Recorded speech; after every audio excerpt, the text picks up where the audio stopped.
Ma'am, you can start now. Okay sir. Good afternoon everyone. आज हम business studies की revision class करेंगे chapter 4 planning की और चैप्टर 5 ऑर्गेनाइजिंग की। तो ये जो स्लाइड्स बनाई है ये हिंदी इंग्लिश दोनों में ही बनाने की कोशिश की गई है। तो हिंदी स्लाइड्स के आप स्क्रीनशॉट ले सकते हैं और बाद में उन्हें रेफर कर सकते हैं। तो जून में आपका ब्रेक होगा और उसके बाद शायद क्लासेस रिज्यूम होंगी। तो अभी हम स्टार्ट करते हैं रिवीजन। जैसा कि आप सबको पता ही है कि हमारी एक ऑनलाइन बिजनेस स्टडीज क्लास की एक टीम है जिसके मेंबर्स हैं अरुण कुमार सर, ज्योत्सना मैम, नीत गोला सर, आशा सेठ मैम, SD फुलारा सर, ज्योति मैम, मुकेश शर्मा सर, महेश जैन और मैं अनुराधा बोस RPV यमुना विहार से, जो कि आज आपकी रिवीजन क्लास लेंगे। तो जैसे हम हर क्लास में आपको इंस्ट्रक्शंस देते हैं कि अगर आपको कोई ऑनलाइन क्लास में सपोर्ट चाहिए तो आप aspiration.ai delhi-support.jsp पर जा सकते हैं और सपोर्ट के लिए आप मेल भी लिख सकते हैं supportschool@clef.in को। ये आपका टाइम टेबल है, इससे तो आप सब परिचित ही होंगे। और फिर वही कुछ जनरल गाइडलाइंस है। अगर आपको स्क्रीन या आवाज सही से दिखाई या सुनाई नहीं दे रही है तो आप अपनी स्क्रीन को रिफ्रेश कर सकते हैं। क्लास को आप फुल स्क्रीन पर ही देखें।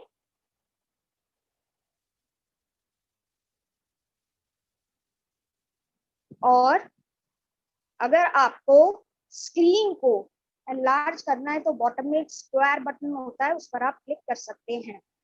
चैट को सिर्फ डाउट्स पूछने के लिए यूज करें। aspiration.ai अकाउंट पर आप जा सकते हैं और वहां पर आपको प्रीवियस क्लास की रिकॉर्डिंग्स मिल जाएंगी। आप अपनी असाइनमेंट्स देख सकते हैं, डाउट्स पुट इन कर सकते हैं। In addition to that, you can write a mail to supportschool@clef.in। तो आज बिजनेस स्टडीज की क्लास में हम चैप्टर 4 और चैप्टर 5 प्लानिंग, नियोजन, ऑर्गेनाइजिंग, संगठन रिवाइज करेंगे और इसका एक टेस्ट भी होगा। तो इसके मार्क्स है 14 मार्क्स की वेटेज है और ये प्लानिंग का चैप्टर है।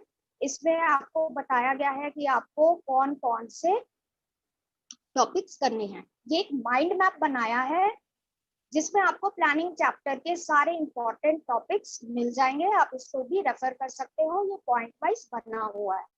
तो सबसे पहले हम शुरू करते हैं कि प्लानिंग का मीनिंग क्या होता है, नियोजन होता क्या है। तो planning is deciding in advance what to do, how to do, when to do and who has to do it. Advance में ही भविष्य के लिए डिसाइड करना कि हमें क्या करना है, कैसे करना है, कब करना है और वो किस व्यक्ति को करना है। तो प्लानिंग इन्वॉल्व सेटिंग ऑब्जेक्टिव्स। हम अपने उद्देश्यों को निर्धारित करते हैं और उन उद्देश्यों की प्राप्ति के लिए जो भी appropriate most suitable course of action होता है उसको हम चुनते हैं और फॉलो करते हैं ताकि हम अपने ऑब्जेक्टिव्स को आसानी से अचीव कर सके। तो प्रबंध वह क्रिया है जिसमें लक्ष्यों का निर्धारण किया जाता है और उन्हें प्राप्त करने हेतु की जाने वाली विभिन्न क्रियाओं को भी सम्मिलित किया जाता है। अब इसके फीचर्स क्या क्या होते हैं तो आपको लास्ट क्लास में भी बताया गया था, जब प्लानिंग की क्लास हुई थी तब बताया गया था कि इन्हें याद रखने के लिए एक निमोनिक या एक्रोनिम है DCP ऑफ MP। तो प्लानिंग इन्वॉल्व्स डिसीजन मेकिंग, यानी कि प्लानिंग में डिसीजन मेकिंग होता है। हम प्लानिंग में उस कोर्स ऑफ एक्शन को चुनते हैं जो कि सबसे सुटेबल होता है। हम एक डिसीजन ले रहे हैं। प्लानिंग इज कंटिन्यूअस, सतत है, हमेशा चलती रहती है। एक ऑब्जेक्टिव अचीव हो जाने के बाद दूसरे ऑब्जेक्टिव को अचीव करने के लिए हम प्लानिंग करते हैं। परवेजिव है, सर्वव्यापक है, हर लेवल पर जरूरी होती है, हर डिपार्टमेंट में जरूरी होती है और हर प्रकार की ऑर्गेनाइजेशन में भी प्लानिंग जरूरी होती है। Planning focuses on achieving objectives. Planning का फोकस जो है वो होता है अपने उद्देश्यों की प्राप्ति के लिए। तो नियोजन का ध्यान उद्देश्य प्राप्ति पर केंद्रित होता है। इसके अलावा प्लानिंग फ्यूचरिस्टिक होती है, हमेशा भविष्य के लिए हम प्लानिंग करते हैं, फ्यूचर के लिए करते हैं। ये एक मेंटल एक्सरसाइज है, मानसिक अभ्यास है, क्योंकि जब हम प्लानिंग करते हैं तो तब हम अपनी बुद्धि का इस्तेमाल करते हैं, इंटेलेक्ट को यूज करते हैं, रैशनल एनालिसिस करते हैं। Planning is A primary function of management, ये प्रबंध का सर्वोपरि कार्य है। अगर प्लानिंग नहीं होगा तो हम मैनेजमेंट के जो दूसरे फंक्शंस हैं, organising, staffing, directing and controlling, उनको किसी को भी अच्छी तरह नहीं कर सकते।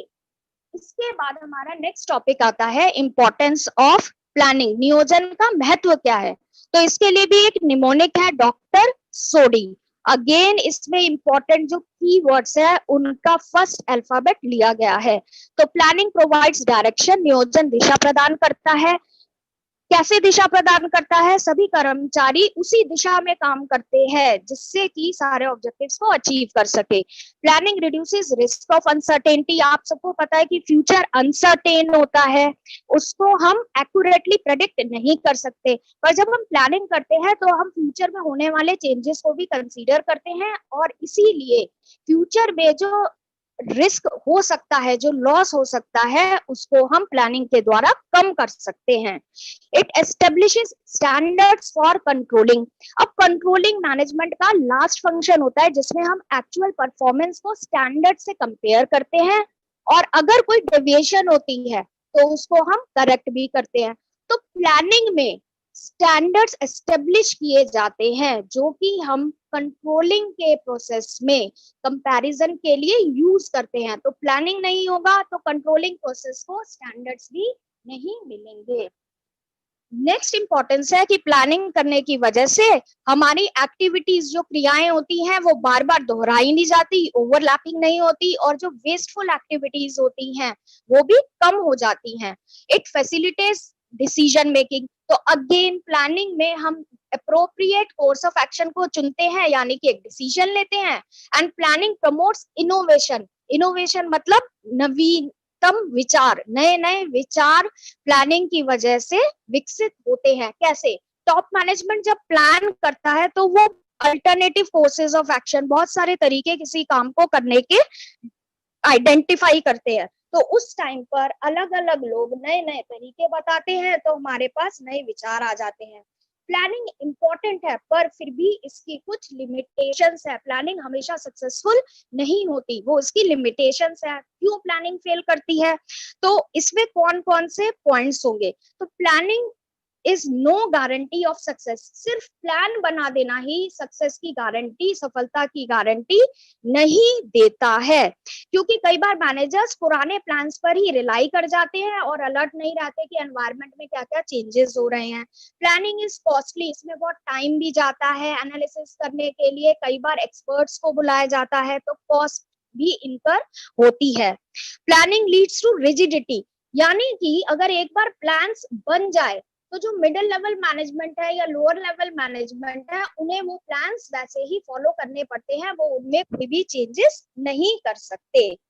It may not work in a dynamic environment. Dynamic environment मतलब परिवर्तनशील वातावरण। तो क्योंकि एनवायरनमेंट, जो बिजनेस एनवायरनमेंट है, वो चेंज होता रहता है, तो अगर जल्दी जल्दी चेंजेस आ जाएंगे तो जो प्लान्स है वो हमारे फेल हो सकते हैं। तो डायनामिक एनवायरनमेंट में प्लानिंग काम नहीं करती है। It is time consuming. Again planning में हमारा बहुत ज्यादा टाइम लगता है। और प्लानिंग रिड्यूसेस क्रिएटिविटी। किनकी क्रिएटिविटी को कम करते हैं? जो मिडिल लेवल मैनेजर्स है और लोअर लेवल मैनेजमेंट है, उनकी क्रिएटिविटी को थोड़ा कम कर देते हैं। एक्चुअली में आज हमारी लास्ट क्लास है, तो हमें 1.5 घंटे से पहले कंप्लीट करना है, इसलिए मैं थोड़ा जल्दी बता रही हूँ, और आप लोगों को मैं यही उम्मीद करती हूँ कि ये सब आता ही होगा। इसीलिए मेरी कोई ट्रेन नहीं छूट रही है, बस जिससे कि लास्ट में हम सबको आपसे थोड़ा बात करने का टाइम मिल जाए, इसीलिए थोड़ा जल्दी पढ़ा रही हूँ। ठीक है, अब हम आपसे कुछ क्वेश्चंस पूछते हैं, तो आपको करेक्ट ऑप्शन सिलेक्ट करना है। Dash is the essence of planning. Dash योजना का सार है। तो इसके ऑप्शंस हैं आपके: ऑर्गेनाइजिंग, कंट्रोलिंग, फोरकास्टिंग और डायरेक्टिंग, संगठन, नियंत्रण, भविष्यवाणी और निर्देशन।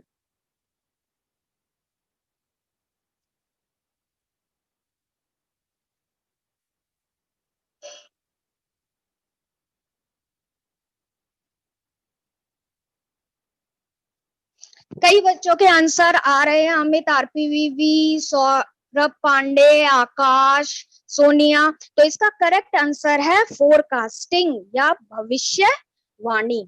नेक्स्ट क्वेश्चन है, इसमें भी आपको करेक्ट ऑप्शन सिलेक्ट करना है। Which is not a feature of planning function. इनमें से कौन सी नियोजन की विशेषता नहीं है? कौन सी नहीं है? Planning is related to objectives, नियोजन उद्देश्य से संबंधित है। इट इज फॉरवर्ड लुकिंग, भविष्यवादी है। इंटेलेक्चुअल एक्टिविटी, मानसिक क्रिया है। It is performed by lower level of management, नियोजन प्रबंध के निम्न स्तर पर किया जाता है।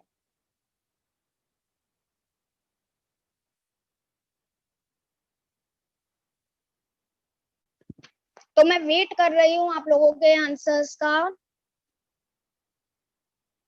वेरी गुड, कई स्टूडेंट्स के आंसर आ रहे हैं। वंदना, सुरभि, मिस्टर जैन, श्रुति सूरी, दीपक कोहली, कनक दीक्षित, निखिल कुमार। तो 2 का आंसर है हमारा planning is performed by lower level of management. ये प्लानिंग फंक्शन की विशेषता नहीं है। नेक्स्ट क्वेश्चन है, which of the following is a limitation of planning. इनमें से कौन सी नियोजन की सीमा है? प्लानिंग प्रोवाइड्स डायरेक्शन, कौन सी लिमिटेशन है? तो नियोजन दिशा प्रदान करता है, ये निर्णय लेने में सहायक है, इनोवेटिव आइडियाज विकसित करता है, या planning does not guarantee success. Planning से सक्सेस नहीं मिलती है। तो इसके भी आंसर्स आने शुरू हो गए हैं। 3 का डी, नियोजन सफलता की गारंटी नहीं देता, ये इसकी लिमिटेशन है। Very good students. नेक्स्ट आपके साथ मैं एक केस स्टडी डिस्कस कर रही हूँ, क्योंकि एग्जाम्स में ये केस स्टडीज भी पूछी जाती हैं। तो केस स्टडीज अटेम्प्ट करने के लिए आप लोग पहले क्वेश्चन पढ़ ले कि क्वेश्चन में क्या पूछा गया है। तो जो ये केस स्टडी है, इसमें ये पूछा गया है कि आपको लिमिटेशंस ऑफ प्लानिंग आइडेंटिफाई करनी है। सुपर फाइन राइस लिमिटेड एक कंपनी है जिसका कि मार्केट में लार्जेस्ट शेयर है, 55% का। कंपनी की पॉलिसी है कि वो सामान सिर्फ कैश में ही बेचते हैं। 2015 में पहली बार ऐसा हुआ कि उनकी जो नंबर 1 पोजीशन थी इंडस्ट्री की, वो थ्रेटन हो गई। क्यों? क्योंकि दूसरी कंपनीज ने चावल उधार में पर बेचना शुरू कर दिया। लेकिन जो मैनेजर्स थे वो अपने पुराने जो प्लान्स थे, tried and tested successful plans थे, उन्हीं पर भरोसा करके बैठे रहे, which didn't work because the environment is not static, क्योंकि environment एक जैसा नहीं रहता। This led to decline in sales of Superfine Rice Limited, और इस वजह से Superfine Rice Limited की सेल्स जो है वो डिक्लाइन हो गई। आपको इस सिचुएशन में 2 लिमिटेशंस पहचाननी है प्लानिंग की, जिसकी वजह से सेल्स में डिक्लाइन हुआ। तो इसका आंसर मैं खुद ही दे देती हूँ, पर अंजलि अग्रवाल ने प्लानिंग में not work in dynamic environment, very good. Sanju Mishra, इन्होंने भी ठीक आंसर दिया है। तो इसका आंसर है, देखिए 2 लिमिटेशंस पूछी हैं, तो एक तो यही हो गई कि प्लानिंग में not work in a dynamic environment, और दूसरी लिमिटेशन है it does not guarantee success. यहाँ पर वो पुराने प्लान्स पर ही डिपेंडेंट हो गए, जिसकी वजह से उन्होंने चेंजेस पर गौर नहीं किया। ठीक है, तो अब हमारा नेक्स्ट टॉपिक है steps involve in the planning process. Planning process में कौन कौन से स्टेप्स इन्वॉल्व होते हैं? तो पहला स्टेप क्या होता है? उद्देश्य निर्धारित करना, सेटिंग ऑब्जेक्टिव्स। जो ऑब्जेक्टिव्स हैं वो क्लियर होने चाहिए, जो कि सबको समझ में आए, मेजरेबल होने चाहिए, यानी कि मापने योग्य होने चाहिए। सेकंड स्टेप जो होता है वो होता है डेवलपिंग प्रेमिसेस, आधार विकसित करना। तो कई स्टूडेंट्स ये पूछते हैं ये प्रेमिसेस क्या होते हैं।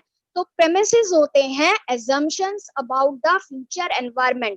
फ्यूचर अनसर्टेन होता है, तो जब हम प्लानिंग कर रहे हैं फ्यूचर के लिए कर रहे हैं, तो प्लान करते वक्त हमें assumptions लेनी पड़ती हैं फ्यूचर एनवायरनमेंट के बारे में। जैसे कैपिटल कितना रिक्वायर हो सकता है 2 महीने बाद, कितनी लेबर चार्जेस हमें देने पड़ सकते हैं, गवर्नमेंट की पॉलिसी क्या हो सकती है, कॉम्पिटिटर्स क्या पॉलिसी अपना सकते हैं। तो प्रेमिसेस डेवलप करना सेकंड स्टेप होता है। ये सेकंड स्टेप कंप्लीट करने के बाद थर्ड स्टेप होता है identifying alternative courses of action. तो किसी भी काम को करने के बहुत सारे तरीके हो सकते हैं। तो नेक्स्ट स्टेप में हम वही सारे alternative courses of action identify करते हैं। आइडेंटिफाई करने के बाद नेक्स्ट स्टेप होता है evaluating alternative courses of action. जो हमने कोर्सेज ऑफ एक्शन आइडेंटिफाई कर लिए उनको इवैल्यूएट करते हैं, उनका मूल्यांकन करते हैं, उनके पॉजिटिव्स और नेगेटिव्स को लिस्ट करते हैं। ये स्टेप कंप्लीट होने के बाद नेक्स्ट स्टेप होता है जो सबसे बेस्ट ऑफ एक्शन होता है उसको सिलेक्ट करना। तो सिलेक्ट हम कौन से कोर्स ऑफ एक्शन को करते हैं जिसमें नेगेटिव्स कम हो और वो फीजिबल हो। फीजिबल मतलब कंपनी के पास इतने रिसोर्सेज हो कि वो उस प्लान को इम्प्लीमेंट कर सके। सिलेक्शन के बाद नेक्स्ट स्टेप होता है इम्प्लीमेंटिंग द प्लान। जो प्लान बन गया उसको लागू करना, मिडिल लेवल मैनेजर्स और लोअर लेवल मैनेजमेंट को और वर्कर्स को सबको प्लान के बारे में बताना। इसके बाद प्लानिंग का लास्ट स्टेप और इम्पोर्टेंट स्टेप होता है फॉलो अप एक्शन। सिर्फ लागू कर देना ही काफी नहीं होता, मैनेजमेंट को देखना पड़ता है कि क्या जो प्लान हमने इम्प्लीमेंट किया है वो सक्सेसफुल है या नहीं, हमारे ऑब्जेक्टिव्स को अचीव करने में हमारी मदद कर सकता है या नहीं, या हमें कुछ चेंजेस करने पड़ेंगे।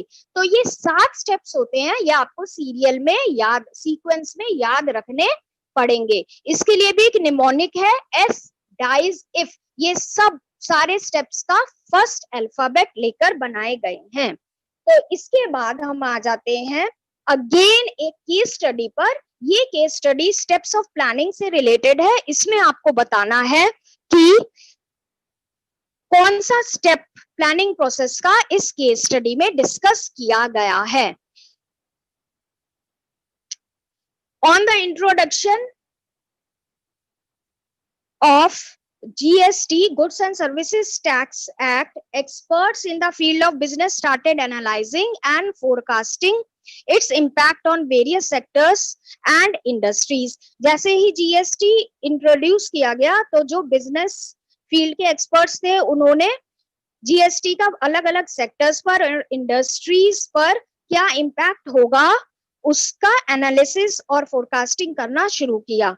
अरुण जो कि एक एस्टेब्लिश्ड बिजनेसमैन था है, attended a few seminars and conferences. उन्होंने कुछ सेमिनार्स और कॉन्फ्रेंसेस अटेंड किए जिससे कि वो अपने आप को फेमिलराइज कर सके विद दिस इंफॉर्मेशन कि GST के इंट्रोडक्शन का भविष्य में क्या असर होगा। तो वो इन फोरकास्ट को यूज करना चाहता था to reduce uncertainty in making decisions for the future. तो कौन सा स्टेप है? कईयों के आंसर आने लगे हैं। समीर खान ने आंसर दिया है, कशिश मित्तल, अलका कुजूर, कशिश मित्तल, जीवांशी बिष्ट। तो इसका आंसर है डेवलपिंग प्रेमिसेस। सेकंड स्टेप आधार विकसित करना। नेक्स्ट क्वेश्चन है आपके लिए, which is the last step. ध्यान से, last step involved in the process of planning, selecting an alternative, follow up action, developing planning premises या setting objectives। लास्ट स्टेप कौन सा है? नियोजन की प्रक्रिया का अंतिम चरण क्या है? एक विकल्प को चुनना, समीक्षा करना, आधार विकसित करना या उद्देश्य निर्धारित करना।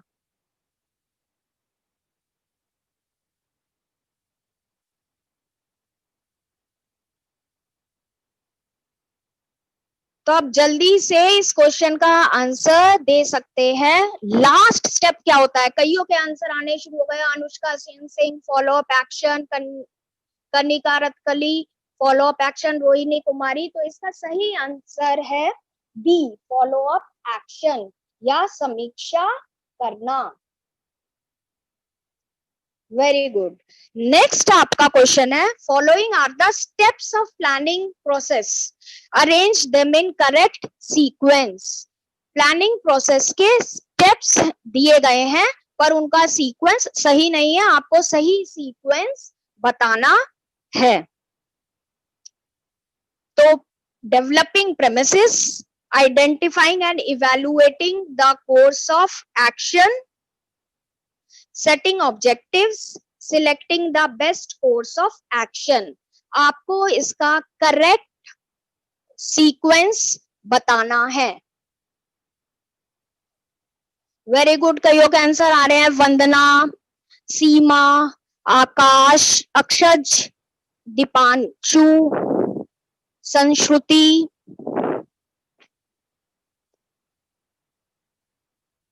तो इसका correct sequence CAB, setting objectives, developing premises, identifying the course of action, and last step is selecting the best action। Very good students।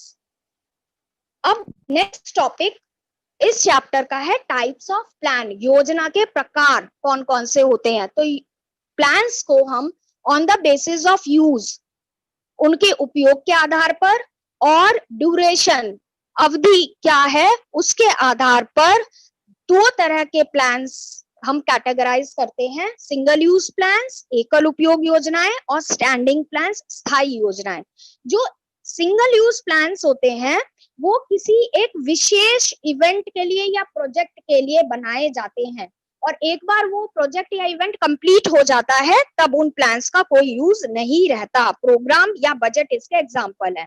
Standing plans या स्थायी योजनाएं, जैसे नाम से ही आपको समझ में आ रहा होगा कि ये प्लान्स एक बार डेवलप कर दिए जाते हैं पर इन्हें हम बार बार यूज कर सकते हैं। तो they are use for activities that occur regularly over a period of time. इनमें हमारे मेन प्लान्स होते हैं पॉलिसी, रूल, प्रोसीजर और मेथड। तो इनके बारे में थोड़ा सा अब हम डिटेल में देख लेंगे। तो स्टैंडिंग प्लान्स में मेनली क्या है? पॉलिसी, प्रोसीजर, मेथड और रूल। पॉलिसी क्या होती है? They are set of general guidelines that help in managerial decision making and action. कुछ सामान्य गाइडलाइंस होती हैं, रूपरेखा होती है, जिनको फॉलो करके मैनेजर्स डिसीजन लेते हैं। उन्हीं ब्रॉड पैरामीटर्स में रहकर डिसीजन लेना पड़ता है। प्रोसीजर क्या होते हैं? जिन्हें हम हिंदी में कहते हैं कार्य विधि। प्रोसीजर में सीरीज और स्पेसिफिक स्टेप्स दिया होता है, एक क्रोनोलॉजिकल ऑर्डर में, एक सीक्वेंस में किसी भी रूटीन एक्टिविटी को करने का। तो किसी रूटीन एक्टिविटी को आपको पूरा करने के लिए आपको कौन कौन से स्टेप्स लेने हैं वो सीरीज में, सीक्वेंस में दे दिए जाते हैं। मेथड क्या होता है? पद्धति जिसे हम कहते हैं हिंदी में। जो हमने प्रोसीजर में स्टेप्स मेंशन किए होते हैं उनके एक एक स्टेप को करने का सही तरीका, प्रिस्क्राइब्ड वे और manner in which a task has to be performed, objectives को ध्यान में रखते हुए। फिर आता है रूल। रूल जो है वो सबसे स्पेसिफिक प्लान होता है, यानी कि रूल्स में हम कोई भी चेंज नहीं कर सकते, वो फ्लेक्सिबल नहीं होते। स्पेसिफिक स्टेटमेंट्स होती है जिसमें क्या करना है क्या नहीं करना है ये बताया जाता है, और अगर हम रूल्स का पालन ना करें, उन्हें वायलेट करें तो पेनल्टी भी लग सकती है। अब सिंगल यूज प्लान्स में मेनली दो टाइप ऑफ प्लान्स है, प्रोग्राम और बजट।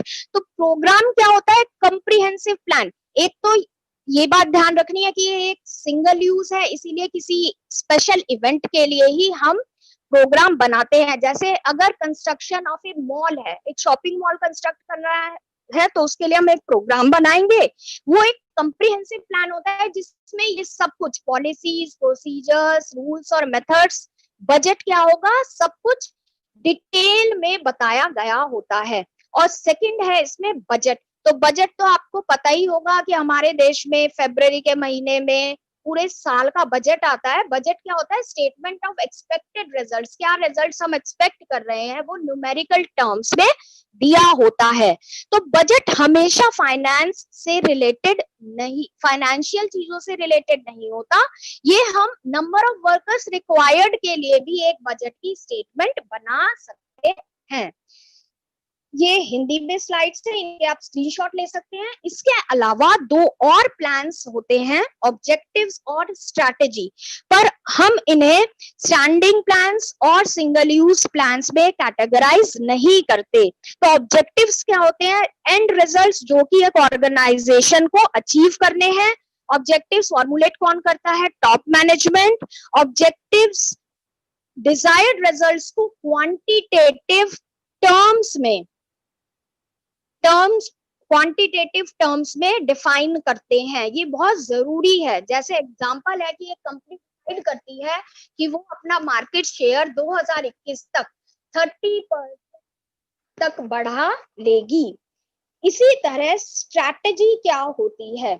स्ट्रैटेजी जिसे हम हिंदी में व्यूह रचना, मोर्चाबंदी या रणनीति भी कहते हैं। स्ट्रैटेजी एक कॉम्प्रिहेंसिव प्लान होता है जो कि ऑर्गेनाइजेशन की डायरेक्शन और स्कोप को लॉन्ग रन के लिए डिफाइन करती है। और स्ट्रैटेजी में सबसे इंपॉर्टेंट पॉइंट है कि जब भी हम स्ट्रैटेजी बनाते हैं तब हम एनवायरमेंट को कंसीडर करते हैं, एक्सटर्नल एनवायरमेंट को कंसीडर करते हैं। स्ट्रैटेजी के मेनली 3 डायमेंशंस होते हैं, डिटर्मिनिंग लॉन्ग टर्म ऑब्जेक्टिव्स, और उन ऑब्जेक्टिव्स को अचीव करने के लिए adopting a particular course of action. अब जब हम वो कोर्स ऑफ एक्शन अडॉप्ट करेंगे तो उसे फुलफिल करने के लिए हमें रिसोर्सेज भी चाहिए। तो थर्ड आपका होता है allocating resources necessary to achieve the objective. जैसे किसी कंपनी की एक प्रोडक्शन स्ट्रैटेजी हो सकती है जहां वो डिसाइड करे कि कौन से लाइन ऑफ प्रोडक्ट्स वो बनाएंगे, प्रोडक्शन टेक्निक क्या फॉलो की जाएगी, कैपिटल इंटेंसिव होगी या लेबर इंटेंसिव होगी, और अगर कोई डाइवर्सिफिकेशन करनी है तो उसके बारे में भी स्ट्रैटेजीज बनाई जा सकती है। ये हिंदी में है, इसका आप स्क्रीनशॉट ले सकते हैं। अब आप अपनी अंडरस्टैंडिंग टेस्ट कीजिए। तो क्वेश्चन है, name the type of plan which tells what is to be done and what is not to be done. ये सीबीएसई का क्वेश्चन है। योजना के उस प्रकार का नाम बताइए जो बताती है कि क्या करना है और क्या नहीं करना है।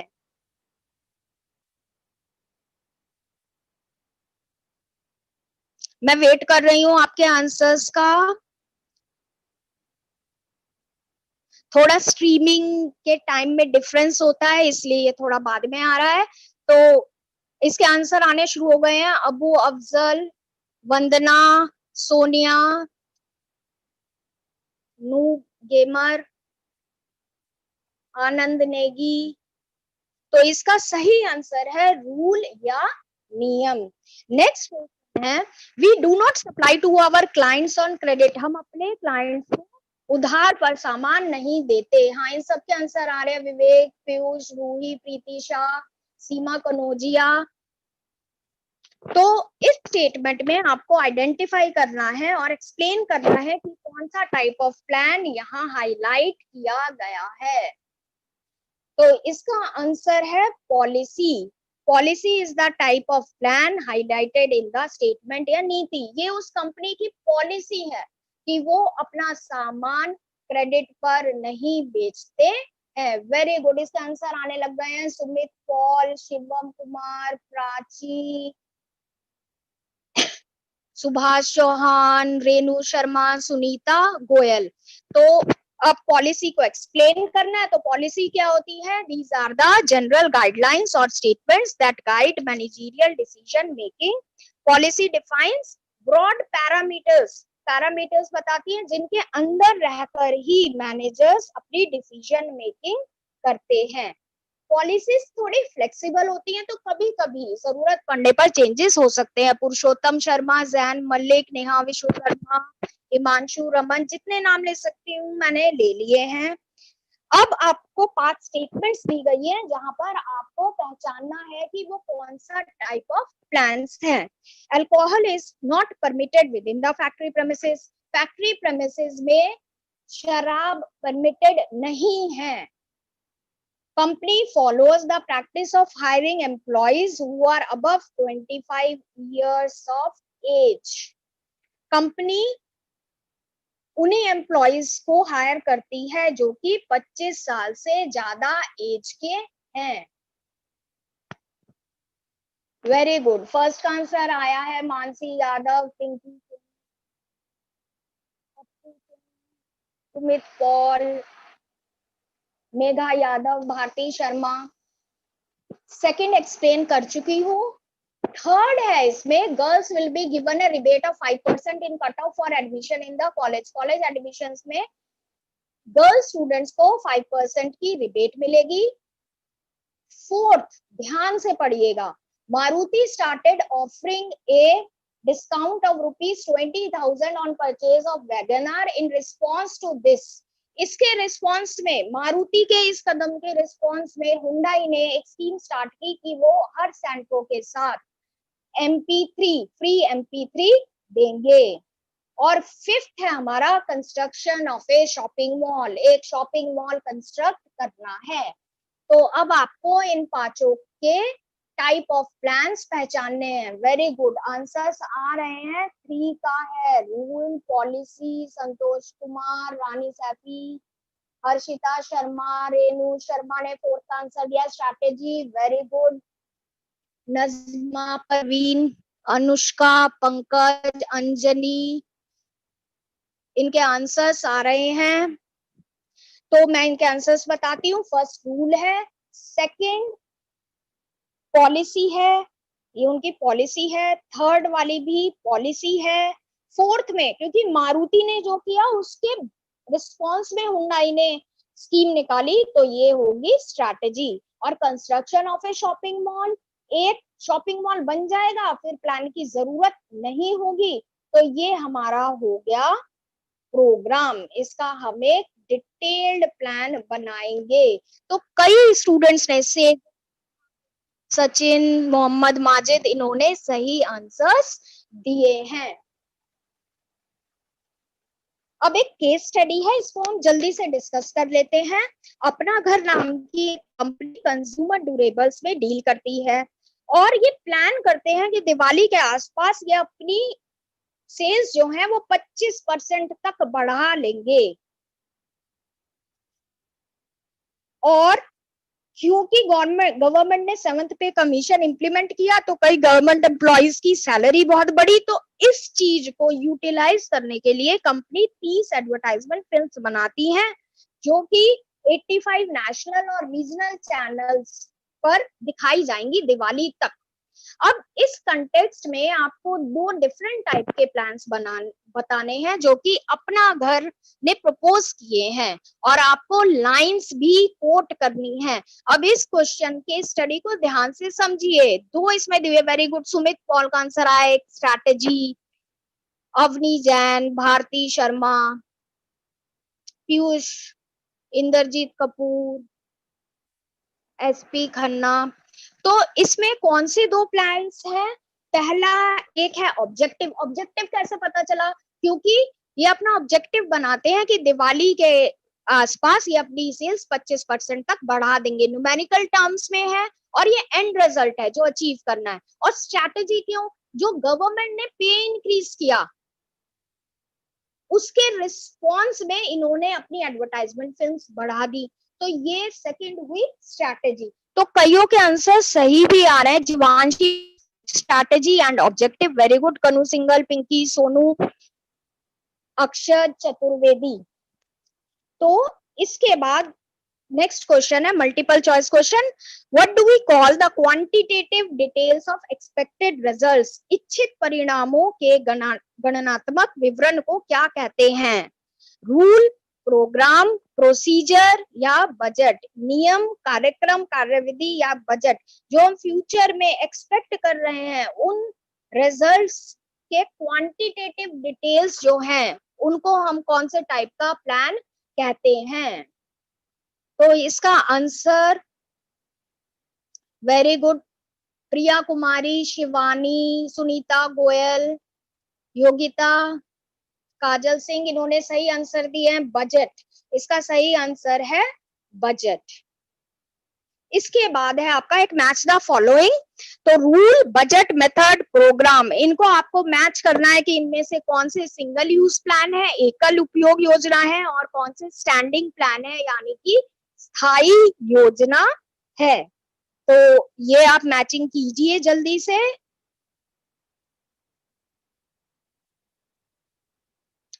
आंसर्स का वेट कर रही हूं मैं। पिछले क्वेश्चन के आंसर्स अब मुझे दिख रहे हैं। Shikha Pandey, gaming TX pro. बेटा मैं नाम लेने की कोशिश कर रही हूँ पर थोड़ा सा डिफरेंस है टाइम में, इसलिए नाम बाद में भी ले रही हूँ। अब ये मैचिंग वाला क्वेश्चन कीजिए आप जल्दी से। वेरी गुड, कुछ आंसर्स आने लग गए हैं।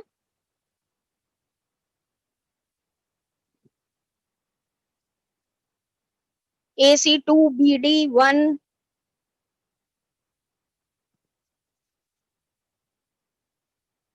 1 का BD, 2 का BCD, एंड हमादुल्ला इस्लाम। तो इसका सही आंसर है ए और सी। रूल और मेथड जो है वो कौन से टाइप ऑफ प्लान्स होते हैं, स्टैंडिंग प्लान। और बजट और प्रोग्राम सिंगल यूज प्लान्स, जिन्हें हम एक ही बार यूज करते हैं। इसके बाद आपको करेक्ट ऑप्शन चूज करना है। तो हम कौन से स्टेप के बाद लागू कर सकते हैं। सिलेक्टिंग एन अल्टरनेटिव, विकल्प का चयन करना। सेटिंग ऑब्जेक्टिव्स, उद्देश्य निर्धारित करना। फॉलो अप एक्शन, समीक्षा करना। या डेवलपिंग प्रेमिसेस, आधार विकसित करना। कौन सा स्टेप कंप्लीट होने के बाद प्लान्स को इंप्लीमेंट किया जाता है। पनिशमेंट कैन बी, सेकंड भी मैं अभी पढ़ देती हूँ। Punishment can be awarded for not following a particular element of planning. इसको फॉलो ना करने पर पनिशमेंट भी मिलती है। तो आप ये बताइए कि कौन सा एलिमेंट है, पॉलिसी है, रूल है, प्रोसीजर है, या बजट है। 1 का A. Very good, Gajendra Singh ने 1 का डी दिया है। Tanu Bhandari, selecting an alternative. Mansi Kumari, 1 का ए। संस्कृति जैन ने सेकंड का आंसर दिया है 2 का rule. Very good.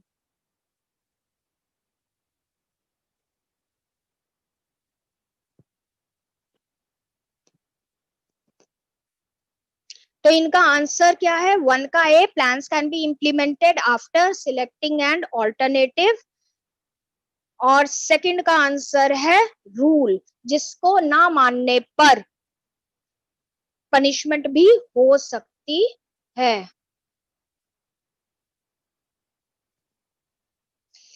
Next question है, आपको fill in the blanks fill up करने हैं। तो फर्स्ट का आंसर मैंने खुद ही बता दिया जल्दी। प्लानिंग इंक्रीजेस, प्लानिंग से करने के बाद क्या बढ़ता है, एफिशिएंसी या कॉस्ट।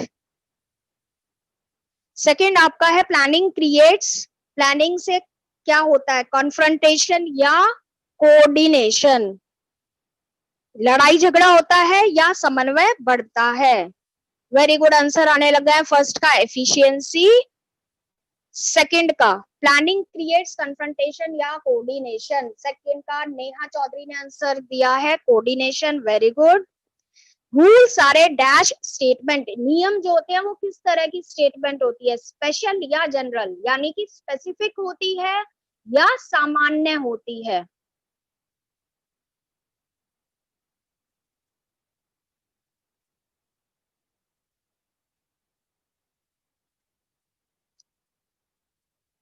आपके आंसर्स इतने जल्दी आ रहे हैं कि नाम भी नहीं पढ़ा जा रहा है जल्दी जल्दी। सुभाष चौहान। तो रूल्स जो है वो स्पेसिफिक स्टेटमेंट्स होते होती हैं, स्पेशल है। Planning dash all other functions of management, precedes या सक्सीड्स, दूसरे फंक्शंस ऑफ मैनेजमेंट से पहले आती है या बाद में आती है।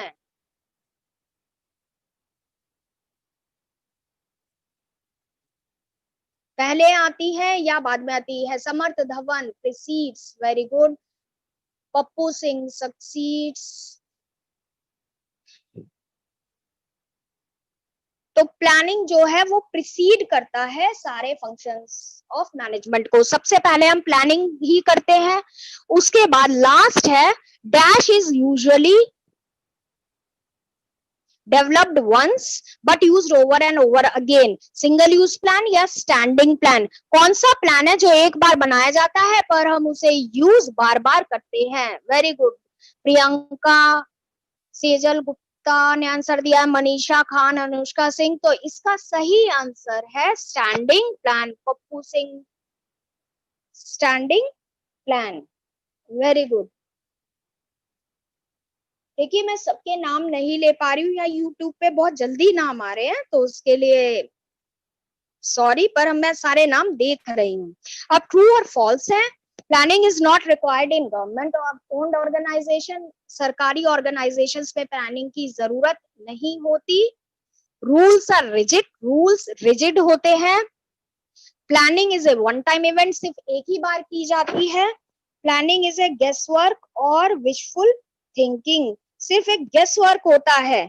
और पॉलिसीज और प्रोसीजर्स इंटरलिंक्ड होती हैं, आपस में लिंक्ड होती हैं।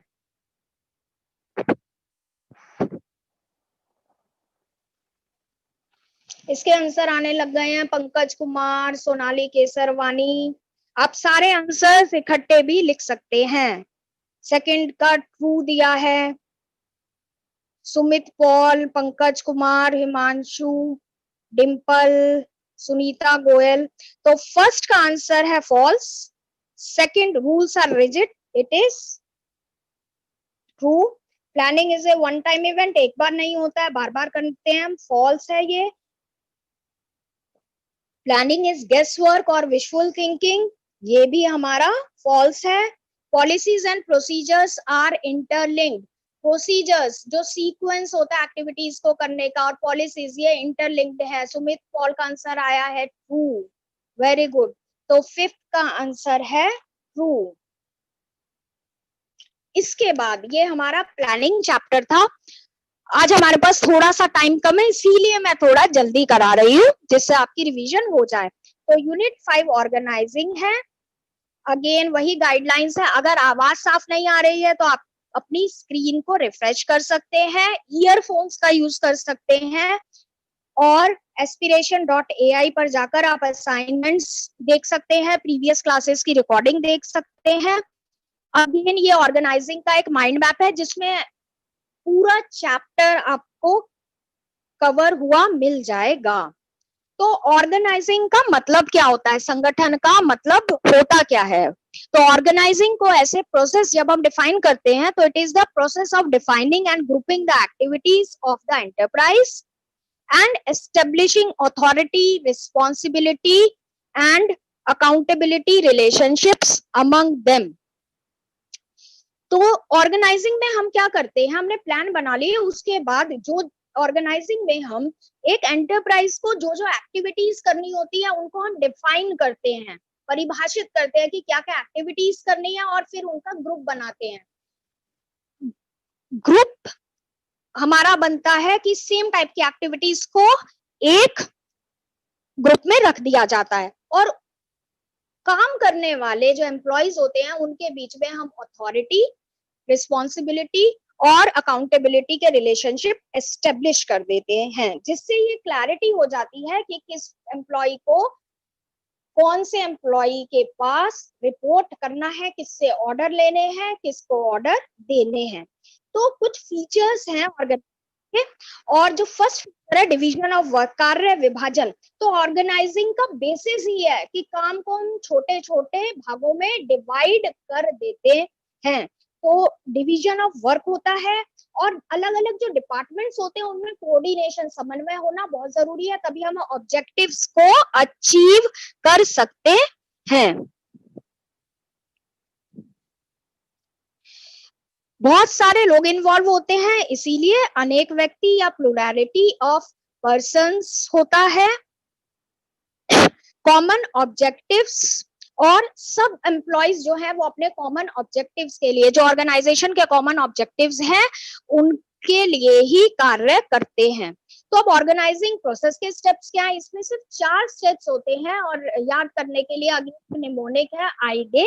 तो पहला स्टेप होता है identification and division of work, क्या क्या काम करना है उसे उसकी पहचान करना और उसे इस तरह से विभाजित करना कि कोई भी काम बार बार ना हो, दोहराव ना हो और रिसोर्सेज की वेस्टेज भी अवॉइड हो जाए। सेकंड स्टेप होता है departmentalisation, it is very important. Sorry, departmentalisation में हम जो एक्टिविटी सिमिलर नेचर की होती हैं उन्हें एक साथ ग्रुप कर देते हैं। जैसे कि मार्केटिंग से रिलेटेड सारी एक्टिविटीज हम मार्केटिंग डिपार्टमेंट में दे देते हैं। तो डिपार्टमेंट्स जो हैं उनको हम कौन कौन से बेसिस पर क्रिएट कर सकते हैं, फंक्शंस के बेसिस पर, जैसे परचेज डिपार्टमेंट हो गया, मार्केटिंग डिपार्टमेंट हो गया, फाइनेंस डिपार्टमेंट हो गया, या जो प्रोडक्ट्स कंपनी बना रही है उसके बेसिस पर। अगर कॉस्मेटिक्स, गारमेंट्स और फुटवेयर सब बना रही है तो उनके लिए अलग अलग डिपार्टमेंट बना देना। उसके बाद डिपार्टमेंट हमने बना दिए, फिर वहां पर काम करने वाले लोगों को असाइन की जाती है ड्यूटीज, और ड्यूटीज असाइन करते वक्त ध्यान रखते हैं कि जिनको ड्यूटीज दी जा रही हैं उनके पास उस काम को करने की स्किल्स और कॉम्पिटेंसीज हैं। तो कार्य को हम लोगों एम्प्लॉयज की क्षमता के अनुसार ही सौंपते हैं। और लास्ट लेकिन इंपॉर्टेंट स्टेप है एस्टेब्लिशिंग रिपोर्टिंग रिलेशनशिप्स, यानी कि जो एम्प्लॉयज एक डिपार्टमेंट में हैं उनके बीच में रिपोर्टिंग संबंध स्थापित करना, ये बताना कि कौन ऑर्डर देगा, किसको ऑर्डर देगा और कौन काम के लिए जिम्मेदार है, कि प्रत्येक व्यक्ति को पता हो कि उसे किससे आदेश लेने हैं और वह किसके प्रति जवाबदेह है। अब इसके बाद अब ऑर्गेनाइजिंग की इंपॉर्टेंस क्या है, उसका महत्व क्या है। तो पहला इंपॉर्टेंस है कि ऑर्गेनाइजिंग की वजह से हमें बेनिफिट्स मिलते हैं, स्पेशलाइजेशन के, विशिष्टीकरण के लाभ मिलते हैं, क्योंकि एक ही तरह के काम को लोग बार बार करते रहते हैं, रिपीटेटिवली करते हैं, तो उनके एक्सपीरियंस भी बढ़ते हैं और विशिष्टीकरण भी मिलता है, स्पेशलाइजेशन मिल जाता है, वेस्टेज कम होती है, क्लैरिटी होती है वर्किंग रिलेशनशिप्स में, कार्य संबंधों में स्पष्टता होती है, कोई एम्बिगिटी नहीं होती, सबको पता होता है कि किसे रिपोर्ट करना है, लाइंस ऑफ कम्युनिकेशन क्लियर होती है और इफेक्टिव एडमिनिस्ट्रेशन भी इसी वजह से हो पाता है। सबको पता है कि किसे ऑर्डर देने हैं, किससे जवाब लेना है। फोर्थ पॉइंट है ऑप्टिमम यूटिलाइजेशन रिसोर्सेज का, क्योंकि हम सारी एक्टिविटीज को ध्यान से डिवाइड कर रहे हैं तो कोई भी ओवरलैपिंग या दोहराव नहीं होता, वेस्टेज भी कम से कम होती है।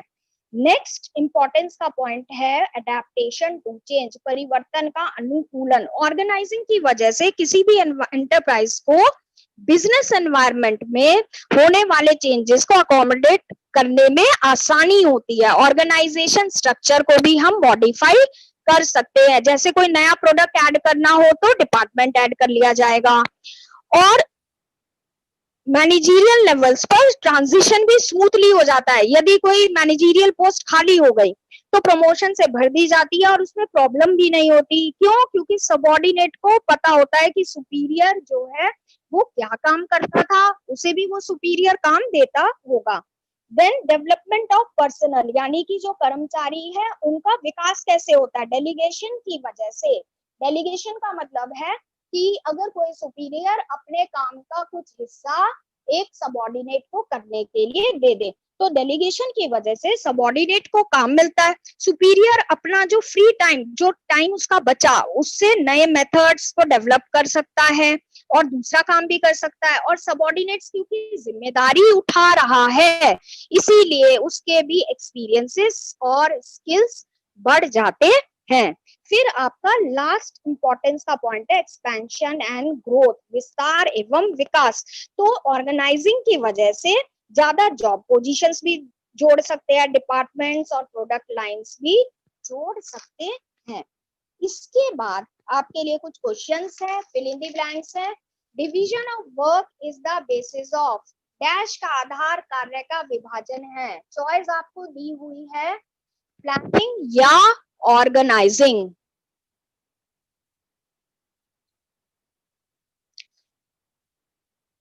नियोजन या संगठन। अभी अभी आपको बताया था जब आपको फीचर्स बताए थे।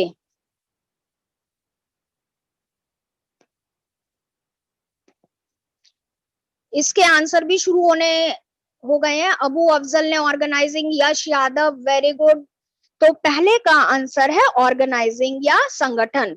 उसके बाद नेक्स्ट है आपका organising is a process consisting of identifying and grouping of activities, assignment of responsibilities, उत्तरदायित्व देना, granting authority and establishing relationships and all the above. क्या सारे पॉइंट्स हैं या कोई एक पॉइंट है? इसका आपको जल्दी से आंसर देना है। I am waiting for your answers. Piyush Kishore ने फर्स्ट का आंसर दिया organising, Sunny Rathore, Shashi, Uma Devi, Kashish very good.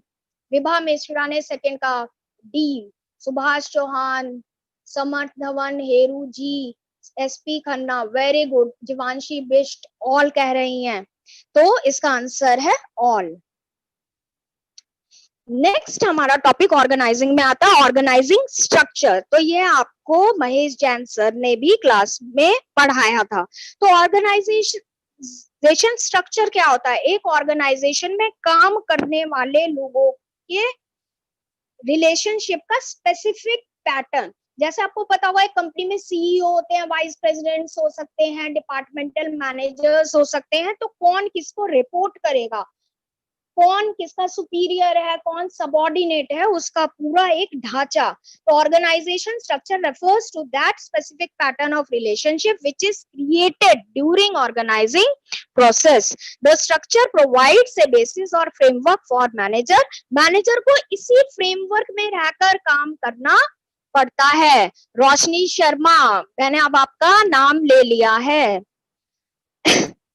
और ऑर्गेनाइजेशन स्ट्रक्चर की वजह से ह्यूमन रिसोर्सेज, जो लोग काम कर रहे हैं, फिजिकल और फाइनेंशियल रिसोर्सेज में भी कोऑर्डिनेशन होता है। सबको पता है कि हमें किससे कोऑर्डिनेट करना है।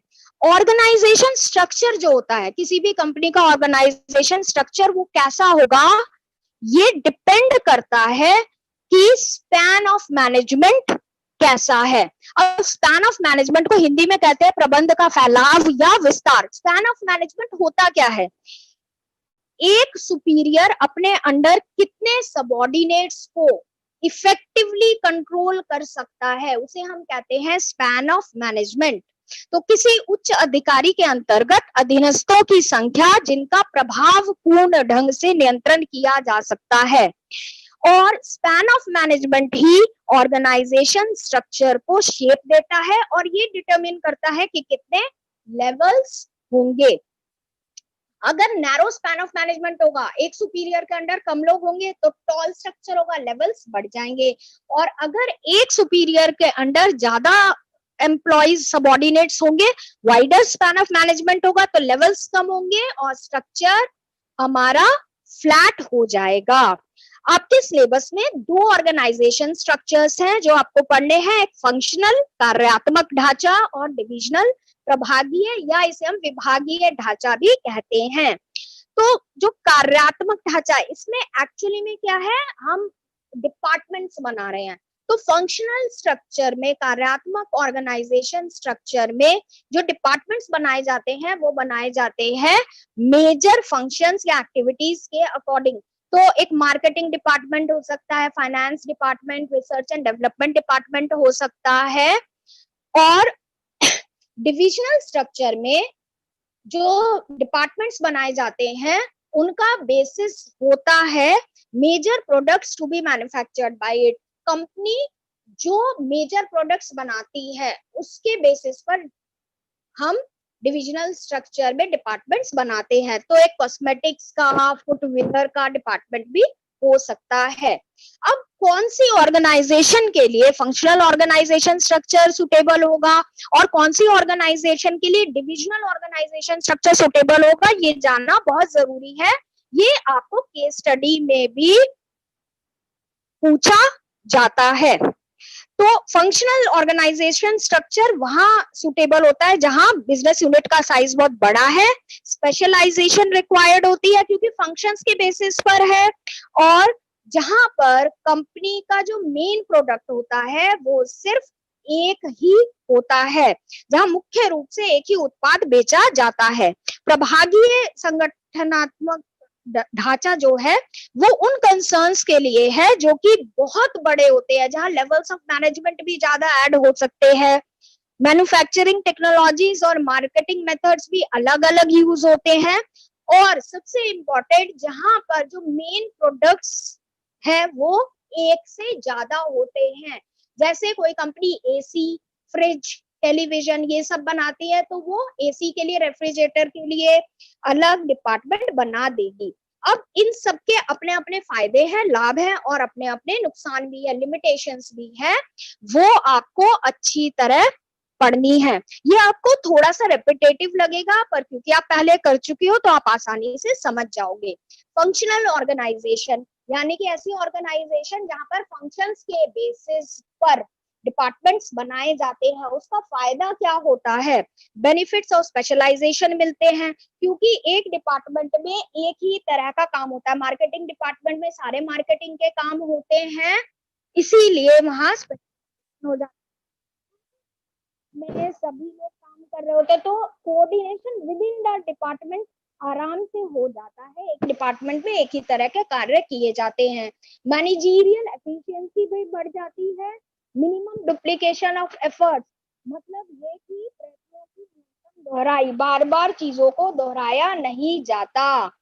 एक मार्केटिंग डिपार्टमेंट में सिर्फ मार्केटिंग का काम ही होता है और इस वजह से कॉस्ट भी कम रहती है।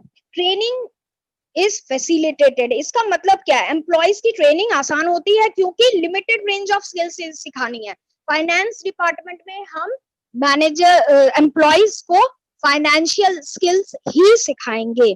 और इस स्ट्रक्चर में अलग अलग जो फंक्शंस हैं वहां पर सभी फंक्शंस को महत्व दिया जाता है, equal weightage to all functions. पर इसके कुछ लिमिटेशंस भी हैं। लिमिटेशंस क्या है? हो सकता है कि हर डिपार्टमेंट अपने आप को ही ज्यादा इंपॉर्टेंस दे, जिसकी वजह से फंक्शनल एम्पायर्स क्रिएट हो जाए और ऑर्गेनाइजेशनल ऑब्जेक्टिव्स को इग्नोर कर दिया जाए। इंटर डिपार्टमेंटल कोऑर्डिनेशन में भी कठिनाई हो जाती है।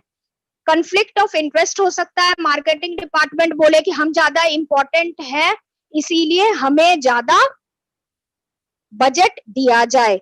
मैनेजरियल डेवलपमेंट भी डिफिकल्ट होती है क्योंकि मैनेजर एक ही तरह के काम को करने की एक्सपर्टीज लेता है, एक ही काम को। जैसे मार्केटिंग डिपार्टमेंट का मैनेजर सिर्फ मार्केटिंग के काम को ही स्किलफुली सीखता है। इट लीड्स टू इनफ्लेक्सिबिलिटी, यानी कि उनकी सोच जो है थोड़ी संकुचित हो जाती है और वो डाइवर्स एरियाज की नॉलेज उन्हें नहीं होती। अब हम पढ़ेंगे कि डिविजनल ऑर्गेनाइजेशनल स्ट्रक्चर जो होता है उसके फायदे क्या होते हैं, गुण क्या है और उसके दोष क्या है, लाभ क्या है और सीमाएं क्या, एडवांटेजेस और लिमिटेशंस। अब डिविजनल ऑर्गेनाइजेशन में प्रोडक्ट्स के बेसिस में डिवीजन बनाए जाते हैं, इसीलिए एडवांटेज है कि प्रोडक्ट स्पेशलाइजेशन मिल जाती है। ग्रेटर अकाउंटेबिलिटी या इजियर होता है रिस्पॉन्सिबिलिटी फिक्स करना। ऑर्गेनाइजेशन आराम से पता लगा सकती है कि कौन से डिवीजन की वजह से प्रॉफिट हुए हैं या नुकसान हुआ है।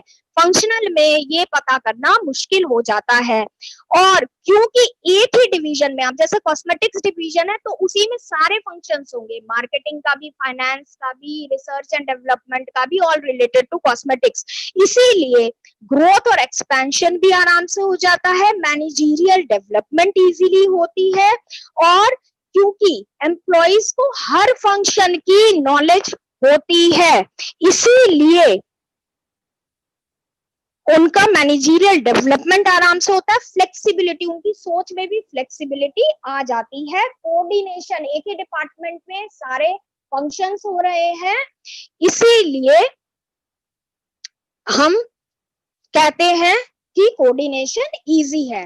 अब इसकी लिमिटेशंस क्या होती हैं, सीमाएं क्या है? अगेन अलग अलग डिपार्टमेंट के जो हेड होते हैं, डिविजनल हेड होते हैं, वो आपस में कॉन्फ्लिक्ट्स क्रिएट कर सकते हैं। किस बात को लेके कि हमारा डिपार्टमेंट ज्यादा इंपॉर्टेंट है तो इन्हें बजट ज्यादा दिया जाए। और हर डिपार्टमेंट में, हर डिवीजन में बार बार फंक्शंस, सेम फंक्शंस रिपीट किए जाते हैं। जैसे कॉस्मेटिक डिपार्टमेंट में भी मार्केटिंग का फंक्शन होगा, फुटवेयर डिपार्टमेंट में भी मार्केटिंग का फंक्शन होगा। तो डुप्लीसिटी ऑफ फंक्शंस होती है, रिसोर्सेज ज्यादा यूज होते हैं, इसीलिए इनकी कॉस्ट भी ज्यादा होती है। और इसमें भी ऑर्गेनाइजेशनल इंटरेस्ट को कई बार डिफरेंट डिपार्टमेंटल हेड्स इग्नोर कर देते हैं। अब हमें इन दोनों का डिफरेंस देखना है, फंक्शनल और डिविजनल स्ट्रक्चर में डिफरेंस क्या होता है। तो डिफरेंस का बेसिस क्या है, स्थापना या फॉर्मेशन। फंक्शनल स्ट्रक्चर फंक्शंस के आधार पर बनाए जाते हैं, डिविजनल स्ट्रक्चर उत्पाद के आधार पर, कितने प्रोडक्ट्स हैं उनके बेसिस पर बनाए जाते हैं। स्पेशलाइजेशन, स्पेशलाइजेशन फंक्शनल में फंक्शनल जॉब की स्पेशलाइजेशन होती है, डिविजनल स्ट्रक्चर में प्रोडक्ट की स्पेशलाइजेशन है। कोऑर्डिनेशन, फंक्शनल स्ट्रक्चर में सारे डिपार्टमेंटल हेड्स अपनी इच्छा से काम करते हैं तो कोऑर्डिनेशन एस्टेब्लिश करना मुश्किल होता है। डिविजनल स्ट्रक्चर में सारे फंक्शंस एक ही डिवीजन में होते हैं, इसीलिए कोऑर्डिनेशन आसान होता है। रिस्पॉन्सिबिलिटी, फंक्शनल स्ट्रक्चर में रिस्पॉन्सिबिलिटी फिक्स करना मुश्किल है, डिविजनल स्ट्रक्चर में इजी है। कॉस्ट, फंक्शनल स्ट्रक्चर में कॉस्ट कम आती है क्योंकि रेपिटेशन या डुप्लीकेशन नहीं होता है, डिविजनल स्ट्रक्चर में डुप्लीकेशन होता है इसीलिए वो कॉस्टली भी होता है। मैनेजरियल डेवलपमेंट, फंक्शनल स्ट्रक्चर में मैनेजरियल डेवलपमेंट लिमिटेड होता है क्योंकि एक ही तरह के कार्य को सीखते हैं, जबकि डिविजनल स्ट्रक्चर में मैनेजरियल डेवलपमेंट बहुत ज्यादा होता है क्योंकि हर तरह का फंक्शन मैनेजर्स को पता होता है। सुटेबल कहाँ के लिए होता है, तो फंक्शनल स्ट्रक्चर जो है वो उन ऑर्गेनाइजेशंस के लिए सुटेबल है जहां मेन प्रोडक्ट सिर्फ एक ही हो, और डिविजनल स्ट्रक्चर सुटेबल उन ऑर्गेनाइजेशंस के लिए है जहां पर मेन प्रोडक्ट्स एक से ज्यादा हो। अब एक केस स्टडी है, इसको जल्दी से मैं बता देती हूँ। किरण इंडस्ट्रीज एक कंपनी है जो ऑफिस फर्नीचर में डील कर रही थी।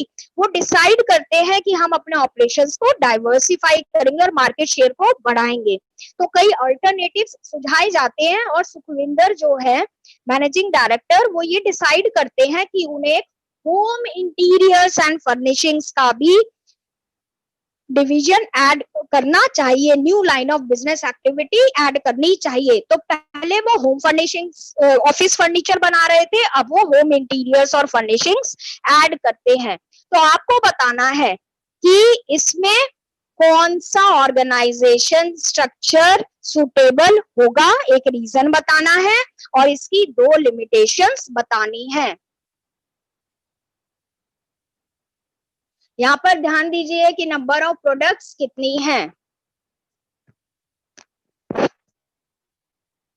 तो इसका आंसर है डिविजनल स्ट्रक्चर, क्योंकि यहाँ पर नंबर ऑफ प्रोडक्ट्स ज्यादा हैं, 2 हो गए, पहले ऑफिस फर्नीचर था, अब इसमें ऐड हो गया होम इंटीरियर्स एंड फर्निशिंग। और इसकी लिमिटेशंस क्या होंगी ये भी आपको आती होंगी। ऋषिका त्रिपाठी ने सही आंसर दिया है, सुमित पॉल, नेहा, सौरभ पांडे, जीवांशी बिष्ट। तो लिमिटेशंस क्या होंगी, अगेन डिवीजन हेड में कॉन्फ्लिक्ट्स हो सकते हैं, कॉस्ट हाई होगी, क्यों, क्योंकि डुप्लीकेशन होगा फंक्शंस का। सेल्फ इवैल्यूएशन क्वेश्चन है, शारदा लिमिटेड एक कंपनी है जिसमें डिग्री ऑफ स्पेशलाइजेशन बहुत हाई चाहिए। अब आपको स्ट्रक्चर बताना है जो इन्हें फॉलो करना है। मैंने आपको बताया था सुटेबिलिटी वाले पॉइंट में डिग्री ऑफ स्पेशलाइजेशन अगर ज्यादा चाहिए तो कौन सा होगा। शिवम कुमार ने पहले का आंसर दिया divisional structure, Deepti divisional, Sawan Roy very good, Saurabh Pandey limitation भी बता रहे हैं, वेरी गुड।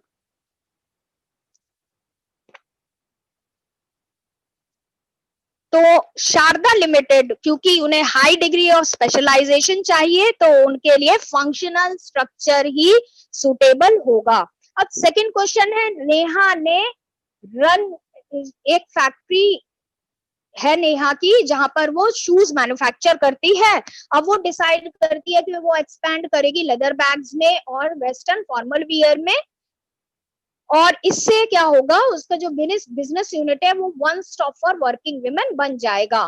तो which type of structure would you recommend for her expanded organisation? तो सेकंड में आप ध्यान दीजिए, नंबर ऑफ प्रोडक्ट्स कितने हैं, तो कौन सा ऑर्गेनाइजेशन स्ट्रक्चर होगा? Nitika, Sumit Paul divisional structure, Preeti Shah, Rashika, please read the question carefully. Subhash Chauhan, तो सेकंड का आंसर है आपका डिविजनल स्ट्रक्चर, प्रभागीय ढांचा। क्यों? क्योंकि यहाँ पर नंबर ऑफ मेन प्रोडक्ट्स, वो शूज मैन्युफैक्चर कर रही थी, अब वो लेदर बैग्स और वेस्टर्न फॉर्मल वियर भी करेंगी। अंजनी सिंह, रेणु शर्मा, संजय शर्मा, पुण्य मल्लिक, इन सबके जवाब आ रहे हैं। Very good. अब आपको मैच द फॉलोइंग बताने हैं और आपको डिविजनल स्ट्रक्चर और फंक्शनल स्ट्रक्चर को सेकंड कॉलम में जो लिमिटेशंस दी गई है उनसे मैच करना है। तो पहली लिमिटेशन दी है difficulty in inter departmental coordination, departments में एक दूसरे डिपार्टमेंट में कोऑर्डिनेशन में कठिनाई आना, और दूसरा है कॉस्टली। तो अब ये आपको मैच करना है।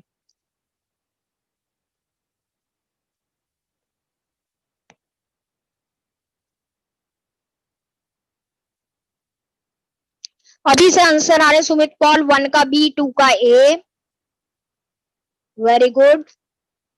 निकिता चौधरी, मेघा यादव, तो हम देख लेते हैं 1 का बी कॉस्टली क्योंकि डुप्लीकेशन होगी, और 2 का ए क्योंकि अलग अलग फंक्शनल डिपार्टमेंट्स होंगे तो उनमें कॉन्फ्लिक्ट्स हो सकते हैं। सेकंड क्वेश्चन है टॉल स्ट्रक्चर जो है उसका स्पैन ऑफ मैनेजमेंट नैरो होता है, वाइड होता है, नो स्पैन ऑफ मैनेजमेंट है, या लेस लेवल्स ऑफ मैनेजमेंट है। तो टॉल स्ट्रक्चर कब बनेगा? जब एक सुपीरियर के अंडर सबऑर्डिनेट्स ज्यादा काम कर रहे होंगे या कम काम कर रहे होंगे। रिंकी, पिंकी, संजीत कुमार, गौरव, पिंकी, सोनू, हिमानी पाल, इन्होंने फर्स्ट का आंसर दे दिया है। सेकंड का आंसर भी दे रहे हैं लोग, A. Very good. A tall structure has a narrow span of management, कम सबऑर्डिनेट्स होंगे इसीलिए लेवल्स ज्यादा होंगे। अब हम आ जाते हैं नेक्स्ट टॉपिक पर, फॉर्मल ऑर्गेनाइजेशन क्या होती है और इनफॉर्मल ऑर्गेनाइजेशन क्या होती है, इनके एडवांटेजेस, डिसएडवांटेजेस और डिफरेंस।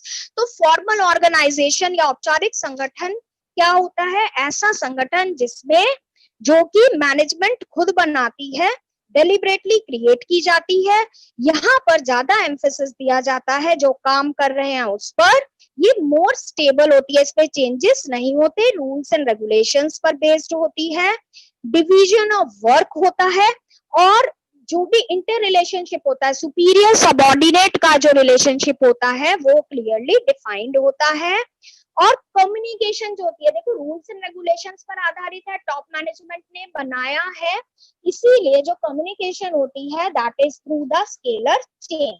अब इसके एडवांटेज क्या होती है? क्योंकि रिपोर्टिंग रिलेशनशिप्स क्लियरली स्पेसिफाई है तो इजियर होता है रिस्पॉन्सिबिलिटी फिक्स करना, सारे एम्प्लॉइज को अपने रोल्स और ड्यूटीज अच्छी तरह पता है, डुप्लीकेशन नहीं होता, यूनिटी ऑफ कमांड मेंटेन्ड होती है, और सब क्योंकि रूल्स एंड रेगुलेशंस को फॉलो करते हैं इसीलिए ऑर्गेनाइजेशन के ऑब्जेक्टिव्स को इफेक्टिवली अकम्प्लिश कर सकते हैं। इसमें ज्यादा चेंजेस नहीं होते, रूल्स एंड रेगुलेशंस को माना जाता है, इसीलिए ये ऑर्गेनाइजेशंस स्टेबल होती हैं। पर इनकी भी कुछ सीमाएं होती हैं या लिमिटेशंस होती हैं, वो क्या क्या है? जब हम पूरे स्केलर चेन को मानकर चलते हैं तो कम्युनिकेशन में थोड़ा डिले हो जाता है, और क्योंकि रूल्स एंड रेगुलेशंस मानने पड़ जाते हैं तो इसीलिए कई बार एम्प्लॉयज की क्रिएटिविटी को भी रेस्ट्रिक्ट कर दिया जाता है। ह्यूमन रिलेशनशिप्स को समझना मुश्किल हो जाता है क्योंकि इस स्ट्रक्चर में, इस ऑर्गेनाइजेशन में काम को और स्ट्रक्चर को ज्यादा एम्फसिस दिया जाता है। अब हम आते हैं अनौपचारिक संगठन या इनफॉर्मल ऑर्गेनाइजेशन में। देखो, अब कोई भी फॉर्मल ऑर्गेनाइजेशन है, मान लो एक ऑफिस है, तो जरूरी नहीं है जो मार्केटिंग डिपार्टमेंट में काम कर रहा है वो सिर्फ मार्केटिंग डिपार्टमेंट के एम्प्लॉय से ही बात करेगा, उसके फ्रेंड्स फाइनेंस डिपार्टमेंट में भी हो सकते हैं, जो कि उनके पर्सनल इंटरैक्शन की वजह से उनकी रिलेशनशिप्स बनते हैं according to their likes and interest. तो हर फॉर्मल ऑर्गेनाइजेशन में एक इनफॉर्मल ऑर्गेनाइजेशन भी होती है। तो इसके फीचर्स क्या क्या है? It originates from within the formal organisation as a result of personal interaction among employees. जो यहाँ पर स्टैंडर्ड्स ऑफ बिहेवियर होते हैं ये इवॉल्व होते हैं ग्रुप नॉर्म से। आपकी क्लास में भी होते होंगे, कुछ 4-5 बच्चों का एक अलग ग्रुप होता है, तो वो जैसे बिहेव करते हैं, बिहेवियर रखते हैं, वो जैसा करते हैं वैसा ही सारे मेंबर्स करते हैं, और ये स्पॉन्टेनियसली बन जाता है। इसे टॉप मैनेजमेंट डेलिबरेटली क्रिएट नहीं करती है।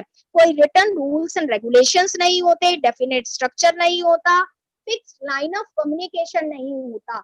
ए अगर चाहे तो बी और सी को छोड़कर डी से बात कर सकता है। ऑर्गेनाइजेशन चार्ट में इसे नहीं दिखाया जाता और ग्रुप चेंज होते रहते हैं, इसीलिए हम बोलते हैं कि इसमें कोई स्टेबिलिटी नहीं होती। ये हिंदी में भी वही पॉइंट्स दिए हुए हैं। अब इनफॉर्मल ऑर्गेनाइजेशन की भी कुछ अच्छाइयां हैं और कुछ लिमिटेशंस हैं, ठीक है। तो एडवांटेजेस क्या है? क्योंकि यहाँ पे स्केलर चेन को, लाइन ऑफ कम्युनिकेशन को फॉलो नहीं करना पड़ता, इसलिए इंफॉर्मेशन जो है वो क्विकली स्प्रेड हो जाती है, फीडबैक भी जल्दी मिल जाता है, और जो लोगों की सोशल नीड्स होती है, सामाजिक जरूरतें होती है, बिलोंगिंगनेस की, फ्रेंडलीनेस की, वो भी यहाँ से पूरी हो जाती है। और जो कमियां फॉर्मल ऑर्गेनाइजेशन में होती है, हम सारी बातें अपने बॉस के सामने साफ साफ नहीं कह सकते, और वो चीजें हम अपने इनफॉर्मल ग्रुप में बोल सकते हैं। तो इनफॉर्मल ऑर्गेनाइजेशन उन कमियों को भी पूरा कर देता है, पर इसकी भी कुछ लिमिटेशंस हैं। अब लिमिटेशंस क्या है? ये एक कोई इनफॉर्मल ग्रुप जो है वो ऑर्गेनाइजेशन अगर कोई चेंज करना चाहे तो उसको रेजिस्ट भी कर सकते हैं, सब मिलके उसका विरोध कर सकते हैं।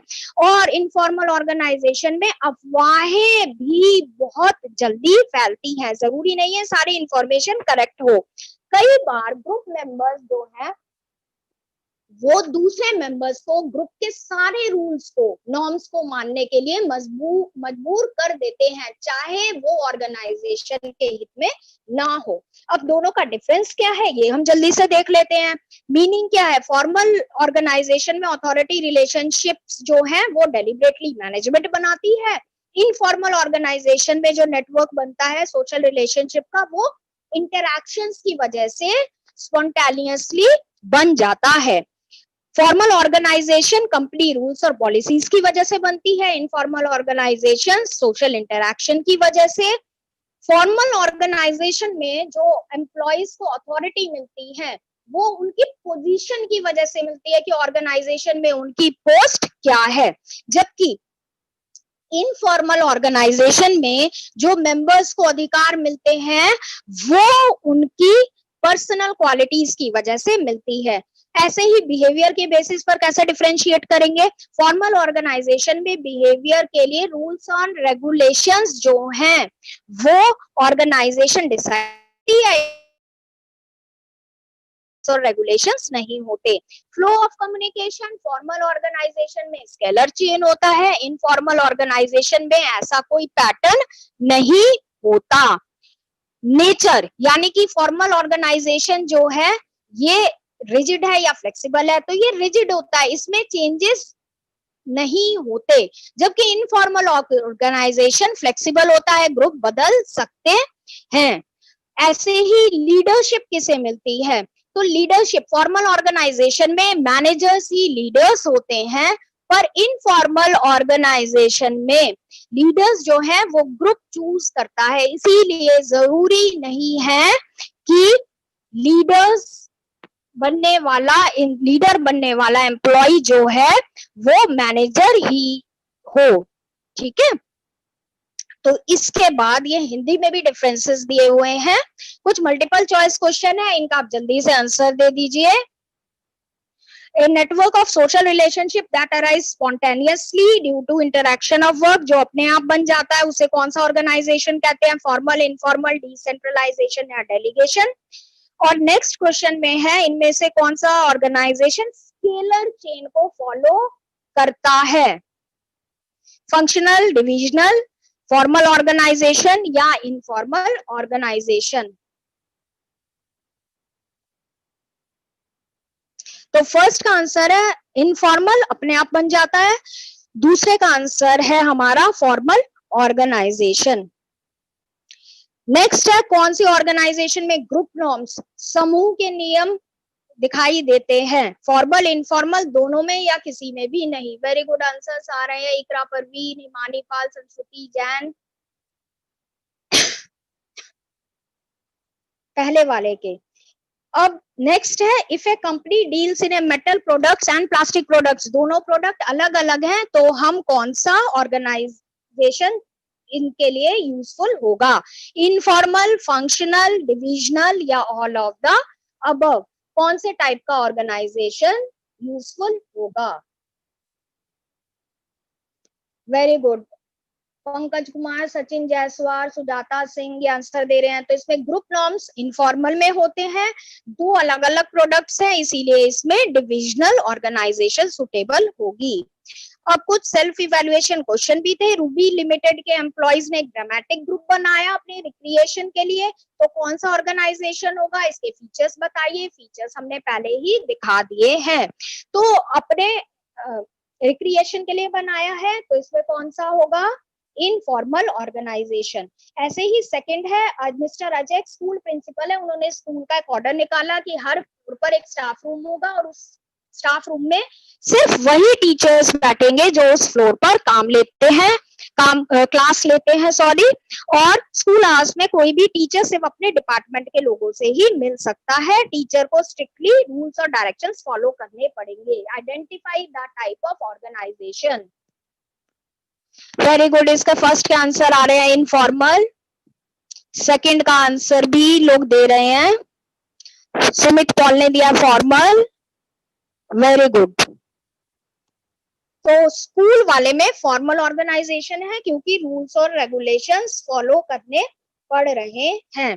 तो नेक्स्ट टॉपिक है डेलीगेशन ऑफ अथॉरिटी, ये भी हम जल्दी से करेंगे। डेलीगेशन ऑफ अथॉरिटी या अधिकार अंतरण क्या होता है? जब एक सब सुपीरियर जो है अथॉरिटी को सबऑर्डिनेट्स को ट्रांसफर कर देता है, जिससे कि उसके काम का बोझ थोड़ा कम हो जाए, to lessen the burden of managers. इसके एलिमेंट्स क्या क्या होते हैं? अथॉरिटी, रिस्पॉन्सिबिलिटी और अकाउंटेबिलिटी।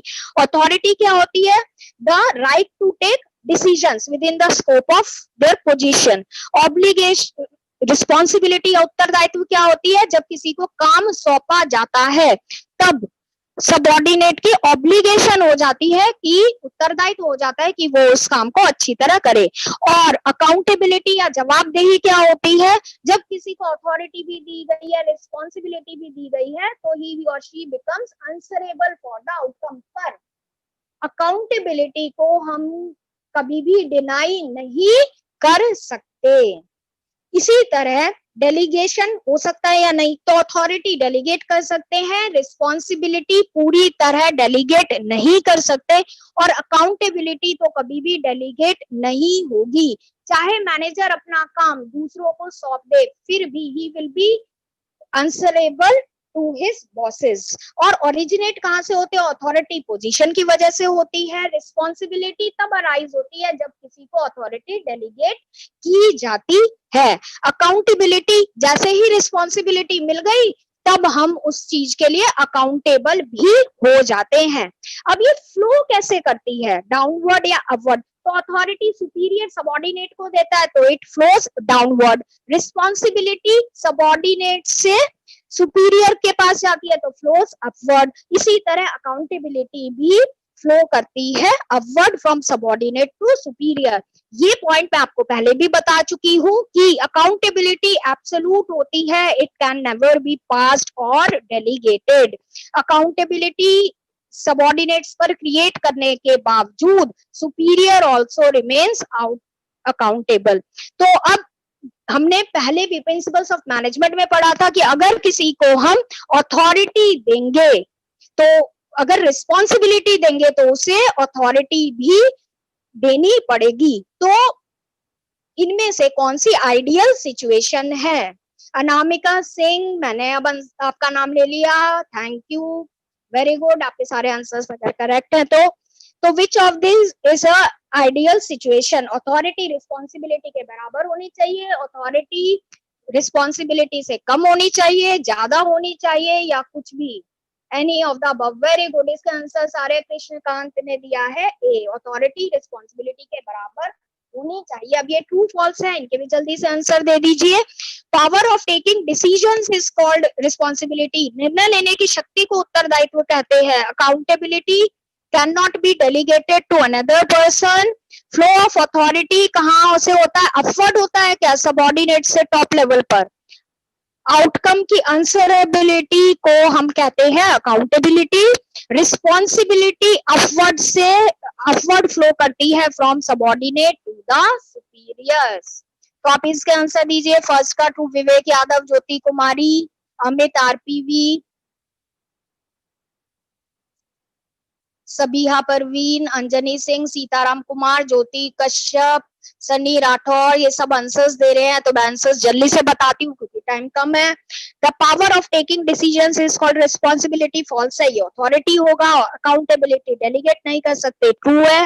अथॉरिटी अपवर्ड जाती है, ये फॉल्स है, वो डाउनवर्ड आती है। Answerability for the outcome is known as accountability, ये ट्रू है। रिस्पॉन्सिबिलिटी अपवर्ड जाएगी, ये भी ट्रू है। Very good participation. Select the correct option. Number of subordinates under a superior is called, एक superior के अंडर जो subordinates होते हैं उसे हम क्या कहते हैं? Office environment, strict control, span of management, scalar chain. Or which of the following is not an element of delegation? Accountability, authority, responsibility या informal organization? ये बहुत easy है, आप जवाब जल्दी से दे देंगे। Kunal Sharma, Abhishek Gautam, Vandana, Sunny Rathore, Preeti Shah, Sunita Khanna, officially Sunny, SP, Shivani Singh, very good, आप लोगों ने आंसर्स दिए।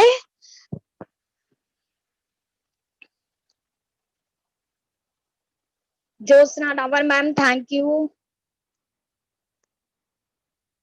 तो अब इनके आंसर्स दे देती हूँ। Number of subordinate, span of management, delegation का एलिमेंट कौन सा नहीं है? Informal organisation, very good.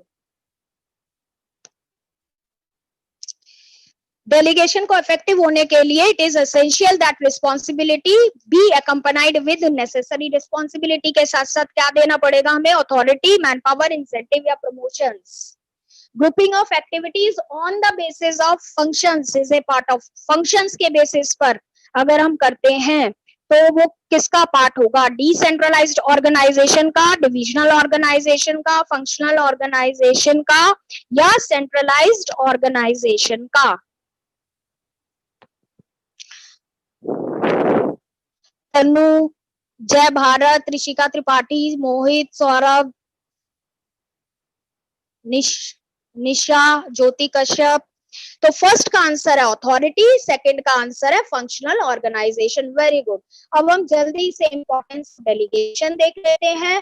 जब डेलीगेशन होता है तो सुपीरियर अपना बर्डन कम कर देता है, सबऑर्डिनेट को थोड़ा सा देता है काम। तो इफेक्टिव मैनेजमेंट कैसे होता है? मैनेजर्स जो है, जो उनका टाइम बचा उसको वो दूसरे इंपॉर्टेंट काम में लगा सकता है। एम्प्लॉय का भी डेवलपमेंट होता है क्योंकि जब उसे काम करने की अपॉर्चुनिटी मिलती है तब वो अपने स्किल्स को भी बढ़ा सकता है, उसके फ्यूचर के करियर प्रोस्पेक्ट्स भी बढ़ जाते हैं। इसी तरह एक ऑर्गेनाइजेशन की ग्रोथ में भी डेलीगेशन फैसिलिटेट करता है क्योंकि सबऑर्डिनेट्स को अलग अलग स्किल्स मिल जाती हैं। इसीलिए हमें अगर कोई हाई पोस्ट पे रिक्रूटमेंट करना हो तो हम इंटरनल रिक्रूटमेंट कर सकते हैं। एम्प्लॉयज मोटिवेटेड होते हैं क्योंकि सुपीरियर को उनका ट्रस्ट होता है, तभी उन्हें काम सौंपा जाता है। और क्योंकि यहाँ पर अथॉरिटी रिलेशनशिप्स होते हैं, सुपीरियर सबऑर्डिनेट का रिलेशनशिप क्लैरिफाइड होता है, तो यही मैनेजमेंट हायरार्की का बेसिस हो जाता है। और इस वजह से ही, डेलीगेशन की वजह से ही अलग अलग डिपार्टमेंट्स में भी बेटर कोऑर्डिनेशन हो सकता है। क्यों? क्योंकि रिपोर्टिंग रिलेशनशिप्स एकदम क्लियर होते हैं।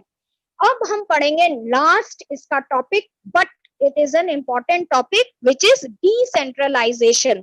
तो डेलीगेशन में क्या होता है, हमारे सिर्फ सुपीरियर और एक सबऑर्डिनेट दो लोग इन्वॉल्व होते हैं, पर जब हम अथॉरिटी को लोएस्ट लेवल ऑफ ऑर्गेनाइजेशन तक पहुंचा देते हैं, एक्सटेंड कर देते हैं डेलीगेशन के कंसेप्ट को, then it is known as decentralisation. So it refers to systematic dispersal of authority to the lowest level except that which can be exercised at central points. सिर्फ जो important चीजें होती हैं, डिसीजंस होती हैं, वो टॉप लेवल पर रहते हैं, पर और सब रूटीन वर्क के लिए decision making authority lowest level तक दे दी जाती है. और डिसेंट्रलाइजेशन की नीड क्यों होती है? डिसेंट्रलाइजेशन की नीड तभी अराइज कर जाती है जब एक ऑर्गेनाइजेशन का साइज बढ़ने लग जाता है और उसमें बहुत सारे डिपार्टमेंट्स हो जाते हैं. तो डिपार्टमेंटल हेड्स जो होते हैं वो क्लोजली अटैच्ड होते हैं पॉइंट ऑफ एक्शन से, जहां काम हो रहा है, तो इसीलिए उनको इसके बारे में ज्यादा नॉलेज होती है in comparison to the top management, जिनको जो कि एसोसिएटेड तो होते हैं पर इनडायरेक्टली एसोसिएटेड होते हैं. इसीलिए हमें डिसेंट्रलाइजेशन की नीड होती है. पर यह ध्यान रखना जरूरी है कि कभी भी कोई ऑर्गेनाइजेशन कंप्लीटली सेंट्रलाइज्ड नहीं हो सकती, कंप्लीटली डिसेंट्रलाइज्ड नहीं हो सकती है. डिसेंट्रलाइज्ड हो जाएगी कंप्लीटली तो सब नीचे लेवल पर भी डिसीजन मेकिंग होने लग जाएगी, कोई टॉप मैनेजमेंट को महत्व देगा ही नहीं, अपनी गाइडलाइंस फॉलो करेगा. कंप्लीट सेंट्रलाइजेशन अगर होगी तो सारी डिसीजन मेकिंग टॉप मैनेजमेंट के पास रह जाएगी. इसीलिए एक बैलेंस होना चाहिए. कोई भी संस्था ना तो पूर्ण रूप से केंद्रीकृत हो सकती है, ना तो पूर्ण रूप से विकेंद्रीकृत. अब इसके इम्पोर्टेंस पढ़ने हैं हमें. इसके इम्पोर्टेंस भी काफी सिमिलर होंगे हमारे डेलीगेशन वाले टॉपिक से. तो it seeks to develop initiative, पहल भावना का विकास होता है, क्योंकि हम अथॉरिटी डिसीजन मेकिंग पावर दे रहे हैं लोएस्ट लेवल तक के एम्प्लॉइज को, इसीलिए उनका सेल्फ रिलायंस और कॉन्फिडेंस बढ़ता है और हम आइडेंटिफाई कर सकते हैं कि कौन एम्प्लॉइज ऐसे हैं जो डायनामिक लीडर्स बन सकते हैं. टॉप मैनेजमेंट को रिलीफ मिलता है ऑब्वियसली, क्योंकि वो अपना काम जो है बर्डन अगेन यहाँ पर कम कर देते हैं, डायरेक्ट सुपरविजन कम हो जाती है, डिसीजन मेकिंग जल्दी हो जाती है क्योंकि एम्प्लॉइज जो है वो इंडिपेंडेंटली एक्ट करते हैं without consulting others. Managerial talent बढ़ता है क्योंकि एम्प्लॉइज के पास नेसेसरी ट्रेनिंग और एक्सपीरियंस आ जाता है. उन्हें वेरिड चैलेंजिंग जॉब्स को फेस करने पर नए एक्सपीरियंसेस और स्किल्स मिल जाते हैं, जिससे वो भविष्य में जाकर ग्रेटर रिस्पॉन्सिबिलिटी अज्यूम कर सकते हैं. ऑर्गेनाइजेशन की ग्रोथ होती है. डिसेंट्रलाइजेशन की वजह से प्रोडक्टिविटी, प्रॉफिटेबिलिटी बढ़ जाती है क्योंकि लोअर लेवल और डिपार्टमेंटल हेड्स को भी ग्रेटर ऑटोनॉमी मिल जाती है. और बेटर कंट्रोल भी होता है क्योंकि हमें पता होता है कि हमें किस लेवल पर जाकर परफॉर्मेंस को इवैल्यूएट करना है और हम हर डिपार्टमेंट का कंट्रीब्यूशन चेक कर सकते हैं और उन्हें अकाउंटेबल कर सकते हैं रिजल्ट्स के लिए. अगेन डिफरेंस क्या है इन दोनों में? अब इनका डिफरेंस बहुत इजी है. डेलीगेशन जो है वो कंपलसरी है क्योंकि एक अकेला नहीं कर सकता, डेलीगेशन जरूरी है. डिसेंट्रलाइजेशन जो वो ऑप्शनल है, टॉप मैनेजमेंट अगर डिसाइड करती है तो ही डिसेंट्रलाइजेशन होगा. फ्रीडम ऑफ एक्शन, सबऑर्डिनेट्स के पास डेलीगेशन के केस में कम फ्रीडम होती है क्योंकि वो डायरेक्ट सुपरविजन में रहते हैं. डिसेंट्रलाइजेशन में ग्रेटर फ्रीडम ऑफ एक्शन होता है. डेलीगेशन जो है वो क्यों किया जाता है, ये प्रोसेस क्यों किया जाता है? ताकि टास्क को शेयर कर सके, जबकि डिसेंट्रलाइजेशन जो है वो टॉप मैनेजमेंट का पॉलिसी डिसीजन होता है. इसी तरह से स्कोप में क्या होगा कि डिसेंट्रलाइजेशन का स्कोप ज्यादा होता है क्योंकि लोएस्ट लेवल तक है, डेलीगेशन का कम है क्योंकि सुपीरियर और इमीडिएट सबऑर्डिनेट इन्वॉल्व है. पर्पस क्या है? डेलीगेशन का पर्पस है मैनेजमेंट का बर्डन कम करना, जबकि डिसेंट्रलाइजेशन का पर्पस है सबऑर्डिनेट्स का रोल ऑर्गेनाइजेशन में इंक्रीज करना, जिस उन्हें ऑटोनॉमी देकर. तो विड्रॉल ऑफ अथॉरिटी डेलीगेशन में इजी होती है क्योंकि दो लोग ही इन्वॉल्व हैं. और डिफिकल्ट, डिसेंट्रलाइजेशन में विड्रॉल ऑफ अथॉरिटी डिफिकल्ट है क्योंकि डिसेंट्रलाइजेशन लास्ट लेवल तक की जाती है। Again fill in the blanks और ट्रू फॉल्स है। Objective of dash is to lessen the workload of managers. The objective of dash is to increase the role of subordinates in the organization by providing them autonomy। और true false में delegation जो है वो foundation है decentralisation का। मैंने अभी आपको इससे रिलेटेड कुछ बताया था। डिसेंट्रलाइजेशन हर कंपनी में जरूरी नहीं है, उसकी एब्सेंस में भी काम हो सकता है। तो आप जल्दी से इसके आंसर्स दे दीजिए। पहले का आंसर है डेलीगेशन, सेकंड का है डिसेंट्रलाइजेशन। ऐसे ही ट्रू फॉल्स में पहला है ट्रू, क्योंकि decentralisation is an extension of delegation. Very good Jyoti Kashyap, Jivanshi. Decentralisation necessary नहीं है, ऑप्शनल है, इसीलिए सेकंड वाला ट्रू है। एक केस स्टडी है, नेशनल व्रीटेक है, वो साइज में बढ़ गई है, मार्केट लीडर थी। इस सिचुएशन से कोप करने के लिए सीईओ ने अपनी कुछ अथॉरिटी जनरल मैनेजर को दे दी, जिसे लगा कि वो भी ओवरबर्डन्ड है। उसने आगे इसको सीईओ के अप्रूवल से और लेवल्स पे भी डिस्पर्स कर दिया। कंसेप्ट आइडेंटिफाई करना है। तो इसका कंसेप्ट क्या है, सैंपल पेपर का क्वेश्चन है, ये है डिसेंट्रलाइजेशन, क्योंकि अलग अलग लेवल्स तक है।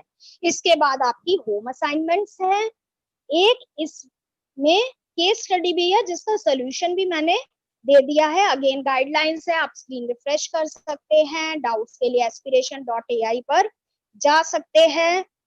और एक सर्वे है प्रोजेक्ट एस्पिरेशन का, इसका लिंक दिया हुआ है, आप प्लीज इसे फिल कर दीजिए।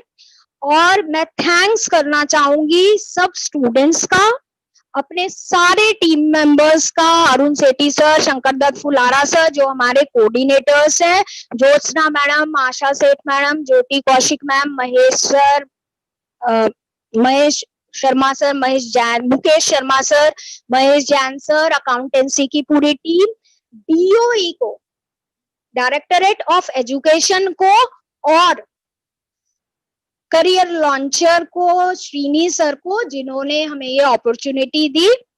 तो अब जून में आपकी क्लासेस नहीं होंगी, आप लोग सब सेफ रहें, हेल्दी रहें, और जो हमने आपको पढ़ाया है उसे रिवाइज करते रहें। मैं I hope that you have understood everything in today's class. I have tried my best. I could have done much better, but आज जल्दी जल्दी कराना पड़ा।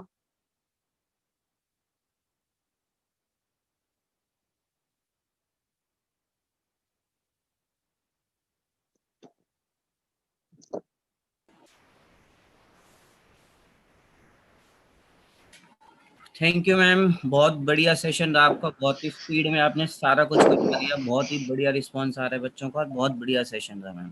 थैंक यू सर, थोड़ा स्पीड से कराना पड़ा क्योंकि आपने कहा था। तो अब मैं क्या स्क्रीन शेयरिंग स्टॉप कर दूं?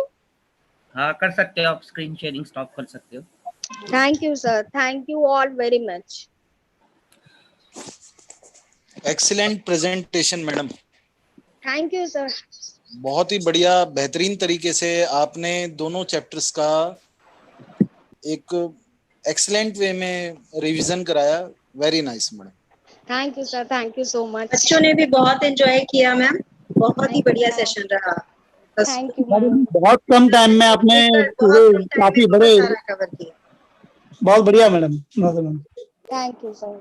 तो स्टूडेंट्स, अभी जो आपकी क्वायरीज चल रही थी थोड़ी थोड़ी कि आज लास्ट क्लास है हमारी, तो बेटा आज लास्ट नहीं है, वैसे कल भी आपके सेशन जो होते हैं वो कल भी होंगे, आपके इकोनॉमिक्स इंग्लिश की क्लासेस हैं, बट जून में आपकी क्लासेस शायद नहीं होंगी अब। लेकिन आज हमारी बिजनेस स्टडीज़ की लास्ट क्लास थी, यानी अकाउंटेंसी और बिजनेस स्टडीज़ अब हमारा ख़त्म है। और आपके बेटा सारे जितने भी नोट्स थे अप टू डेट कल मैंने सारे अपलोड, यानी हम लोगों ने अपलोड कर दिए हैं। आप अपने अकाउंट में जाके जितने भी नोट्स थे अब तक के, जितने भी हमारे सेशन हुए हैं, वो सारे आपके अकाउंट में अपलोड हो गए हैं।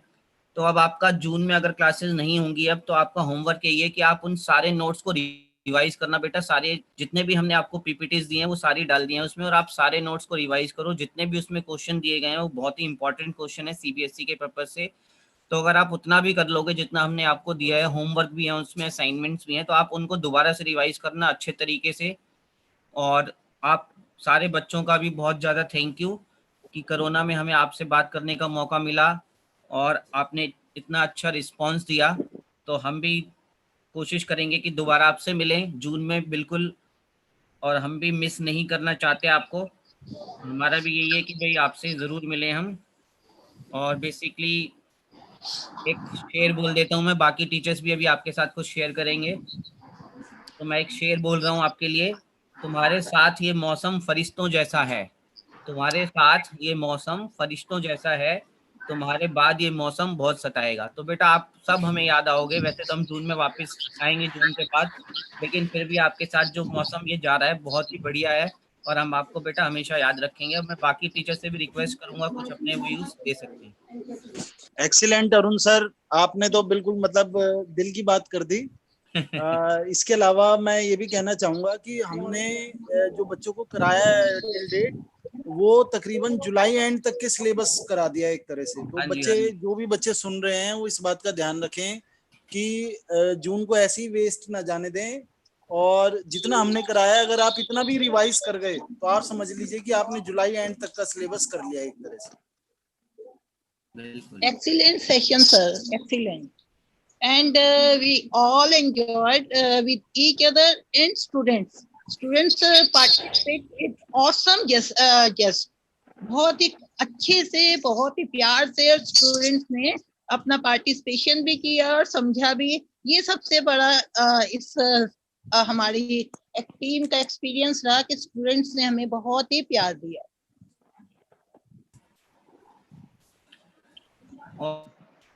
और कोई मैम, ज्योति मैम, हाँ फुलारा जी। सर, आप हाँ, कुछ कहना चाहते हैं? बच्चों के लिए बहुत ज्यादा मैसेजेस थे कि बहुत मिस करेंगे क्लासेस को, और बहुत ज्यादा ही जो है वो लोग, हम लोग भी मिस करेंगे। तो 2 लाइनें गाने की ज्योत्सना मैडम के कहने से मैंने गा दी हैं, वो बच्चों को भी सुना देती हूँ। न जाने कब से उम्मीद कुछ बाकी है, मुझे फिर भी तेरी याद क्यों आती है, दूर तुम जितना भी मुझसे, पास तेरे मैं, न जाने कब से अब तो आदत सी है मुझको ऐसे जीने में, जिंदगी से कोई शिकवा ही नहीं है, बचा रहे हो, वीडियो चल अब रही तो जिंदा हूँ मैं इस नीले आसमां में, अब तो आदत सी है मुझको ऐसे जीने में। Thank you. ब्यूटीफुल। बहुत बढ़िया, बहुत बढ़िया। एक छोटी सी लाइन मैं भी गाना चाहूंगी। दिल है छोटा सा, छोटी सी आशा, मस्ती भरे मन की भोली सी आशा, चांद तारों को छूने की आशा, आसमानों में उड़ने की आशा। तो bye students, bye team, thank you very much. Fulara sir, आप कुछ कहना चाहते हैं?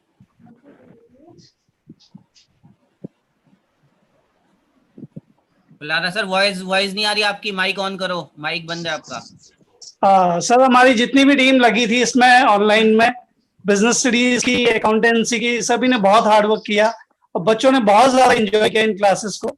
मैं सभी को थैंक करना चाहूंगा, अपनी टीम को भी, सारे स्टूडेंट को भी, और भी बहुत सारे टीचर्स हमारे साथ यूट्यूब पर लगे हुए थे, उन सबको थैंक करना चाहूंगा। बहुत बढ़िया रहा सर, और हम चाहेंगे कि आगे भी ये चले, और ये भी ओपनिंग है कि स्कूल भी खुल जाए और ये भी चलती रहे साथ में, दोनों क्लासेस हमारी। Thank you. और अनुराधा मैम, आप कुछ लास्ट में बोलना चाहती हैं? सर मैं यही बोलना चाहूंगी, thank you very much for making me a part of this team.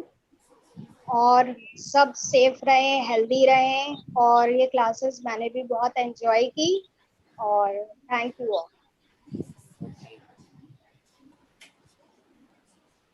Thanks to all. और बाकी भी जितने भी हमारे टीम मेंबर्स थे अकाउंटेंसी के, और कुछ अभी हमारे साथ नहीं जुड़ पाए जूम में, जितने भी हमारे फेसबुक या यूट्यूब में जुड़े हुए हैं, उन सबका भी बहुत बहुत थैंक यू। सारी टीम का बहुत बढ़िया एफर्ट रहा, हमारी सारी टीम ने बहुत ज़्यादा मेहनत की है आपके लिए बेटा, और इतनी ज़्यादा अच्छा कंटेंट आपको दिया है, प्रोवाइड किया है, इतनी अच्छी क्लासेस ली हैं। अकाउंटेंसी बिजनेस स्टडीज़ दोनों के टीचर्स ने, कम से कम 15 टीचर जुड़े हुए हैं आपके साथ। तो बेटा बिल्कुल आप होमवर्क जरूर करना, सारे असाइनमेंट चेक करना, और बहुत ही बढ़िया कंटेंट है, अगर आप ढंग से पढ़ोगे तो बहुत मजा आएगा आपको, और पूरे नंबर लेके आने आपको। वैसे हम दोबारा जुलाई में मिलेंगे आपसे। और लास्ट सभी टीचर्स का भी बहुत बहुत धन्यवाद। अरुण सेठी सर की नेतृत्व में, श्रीनी सर के नेतृत्व में हम बहुत अच्छे से क्लासेस ले पाए। Thank you so much. बिल्कुल, टेक्निकल टीम का भी बहुत ज्यादा सपोर्ट है कैरियर लॉन्चर का, उसके बिना तो पॉसिबल ही Yes, नहीं है। एग्जैक्टली उसके बिना कुछ नहीं हो पाता। बिल्कुल बिल्कुल। चलिए ज्योत्सना मैम, आप भी कुछ कहना चाहती हैं? Okay, I thought the time was over, so मैं चुप बैठी थी। नहीं नहीं, टाइम होता है, बोलो, आप बोलो। अच्छा, so if we have 2 minutes, बच्चों कुछ आपके लिए प्रोत्साहन देने के लिए मैं कुछ कहना चाहूंगी। So these are tough times. तो हरिवंश राय जी की एक कविता है जो मुझे बहुत प्रेरित करती है, वही आपके साथ शेयर करना चाहूंगी। कोशिश करने वालों की कभी हार नहीं होती, लहरों से डरकर नौका पार नहीं होती, कोशिश करने वालों की कभी हार नहीं होती। So keep trying, keep trying. नन्ही चींटी जब दाना लेकर चलती है, चढ़ती दीवारों पर 100 बार फिसलती है। मन का विश्वास रगों में साहस भरता है, चढ़कर गिरना गिरकर चढ़ना ना अखरता है। आखिर उसकी मेहनत बेकार नहीं होती, कोशिश करने वालों की कभी हार नहीं होती। असफलता एक चुनौती है, इसे स्वीकार करो, क्या कमी रह गई देखो और सुधार करो। जब तक ना सफल हो नींद चैन को त्यागो तुम, संघर्ष का मैदान छोड़कर मत भागो तुम। कुछ किए बिना ही जय जयकार नहीं होती, कोशिश करने वालों की कभी हार नहीं होती। तो प्यारे बच्चों, keep trying, keep progressing, keep working hard, and जितना भी पढ़ाया गया है, जितनी यहाँ मेहनत हुई है, उससे दुगनी मेहनत आपने करनी है, and you will be successful. God bless you all. Thank you Arun sir, thank you Srini sir, and thank you all team members. God bless you all. Stay safe, stay blessed. We'll meet again in July. Thank you ma'am, thank you. चलो जी, तो चलते चलते एक song ही थोड़ा सा सुना देते हैं कि चलते चलते मेरे ये गीत याद रखना, कभी अलविदा ना कहना, कभी अलविदा ना सर कहना। सब मिलके गा देते हैं, ये तो हाँ, सभी बिल्कुल, को याद है। बिल्कुल सारे मिलके गा देते हैं बच्चों के लिए। Ready, take the lead sir. Yes, start. Ready, 1 2 3 start. चलते चलते चलते मेरे मेरे गीत याद रखना, कभी अलविदा ना कहना, कभी अलविदा ना कहना। बच्चों को कोऑर्डिनेशन का एग्जाम्पल मिल गया सर। ना हमारा मन कर रहा है Live गाने का, ना example. बच्चों का। Live example. बच्चों का बहुत अच्छा रिस्पॉन्स है, और बच्चे 500 के अराउंड बच्चे हमारे ये सब सुनने के लिए भी जुड़े हुए हैं। थैंक यू बच्चों, बहुत बहुत थैंक यू आपके प्यार के लिए, आपके सपोर्ट के लिए, बहुत थैंक यू। वैसे अगर कोरोना नहीं होता तो अब पार्टी होनी चाहिए थी वैसे तो, लास्ट क्लास के बाद। बिल्कुल। अरे पार्टी तो So, पुनीत गोला सर has joined. पुनीत गोला सर, आप भी कहाँ बोलिए है? कुछ। कहाँ है गोला सर, आ गए? Hello everyone. हाँ पुनीत सर, आप भी कुछ बोल दो। Hello sir, hello everyone, hello. Hello hello sir. Sir इसका एक एडवांटेज ये भी है सर कि हम सब लोगों को आपस में एक दूसरे से मिलने का भी मौका मिला। बच्चों के साथ तो हम जुड़े हुए थे, लेकिन हम लोग आपस में एक दूसरे से कभी जुड़ नहीं पाए थे। ये बहुत अच्छी अपॉर्चुनिटी रही, हम लोग 1-1.5 महीने में एक दूसरे को बहुत अच्छी तरह से जान पाए। बिल्कुल सर। और आई होप हम आगे भी ऐसे ही कोऑर्डिनेशन और टीम वर्क के साथ काम करते रहेंगे। बिल्कुल बिल्कुल सर, बिल्कुल। लाइफ टाइम सपोर्ट है, लाइफ टाइम के लिए हमारी टीम बन गई है। बिल्कुल बिल्कुल। ओके सर, चलिए Bye. Okay sir. Okay, and करते हैं सेशन। चलो जी। By two all.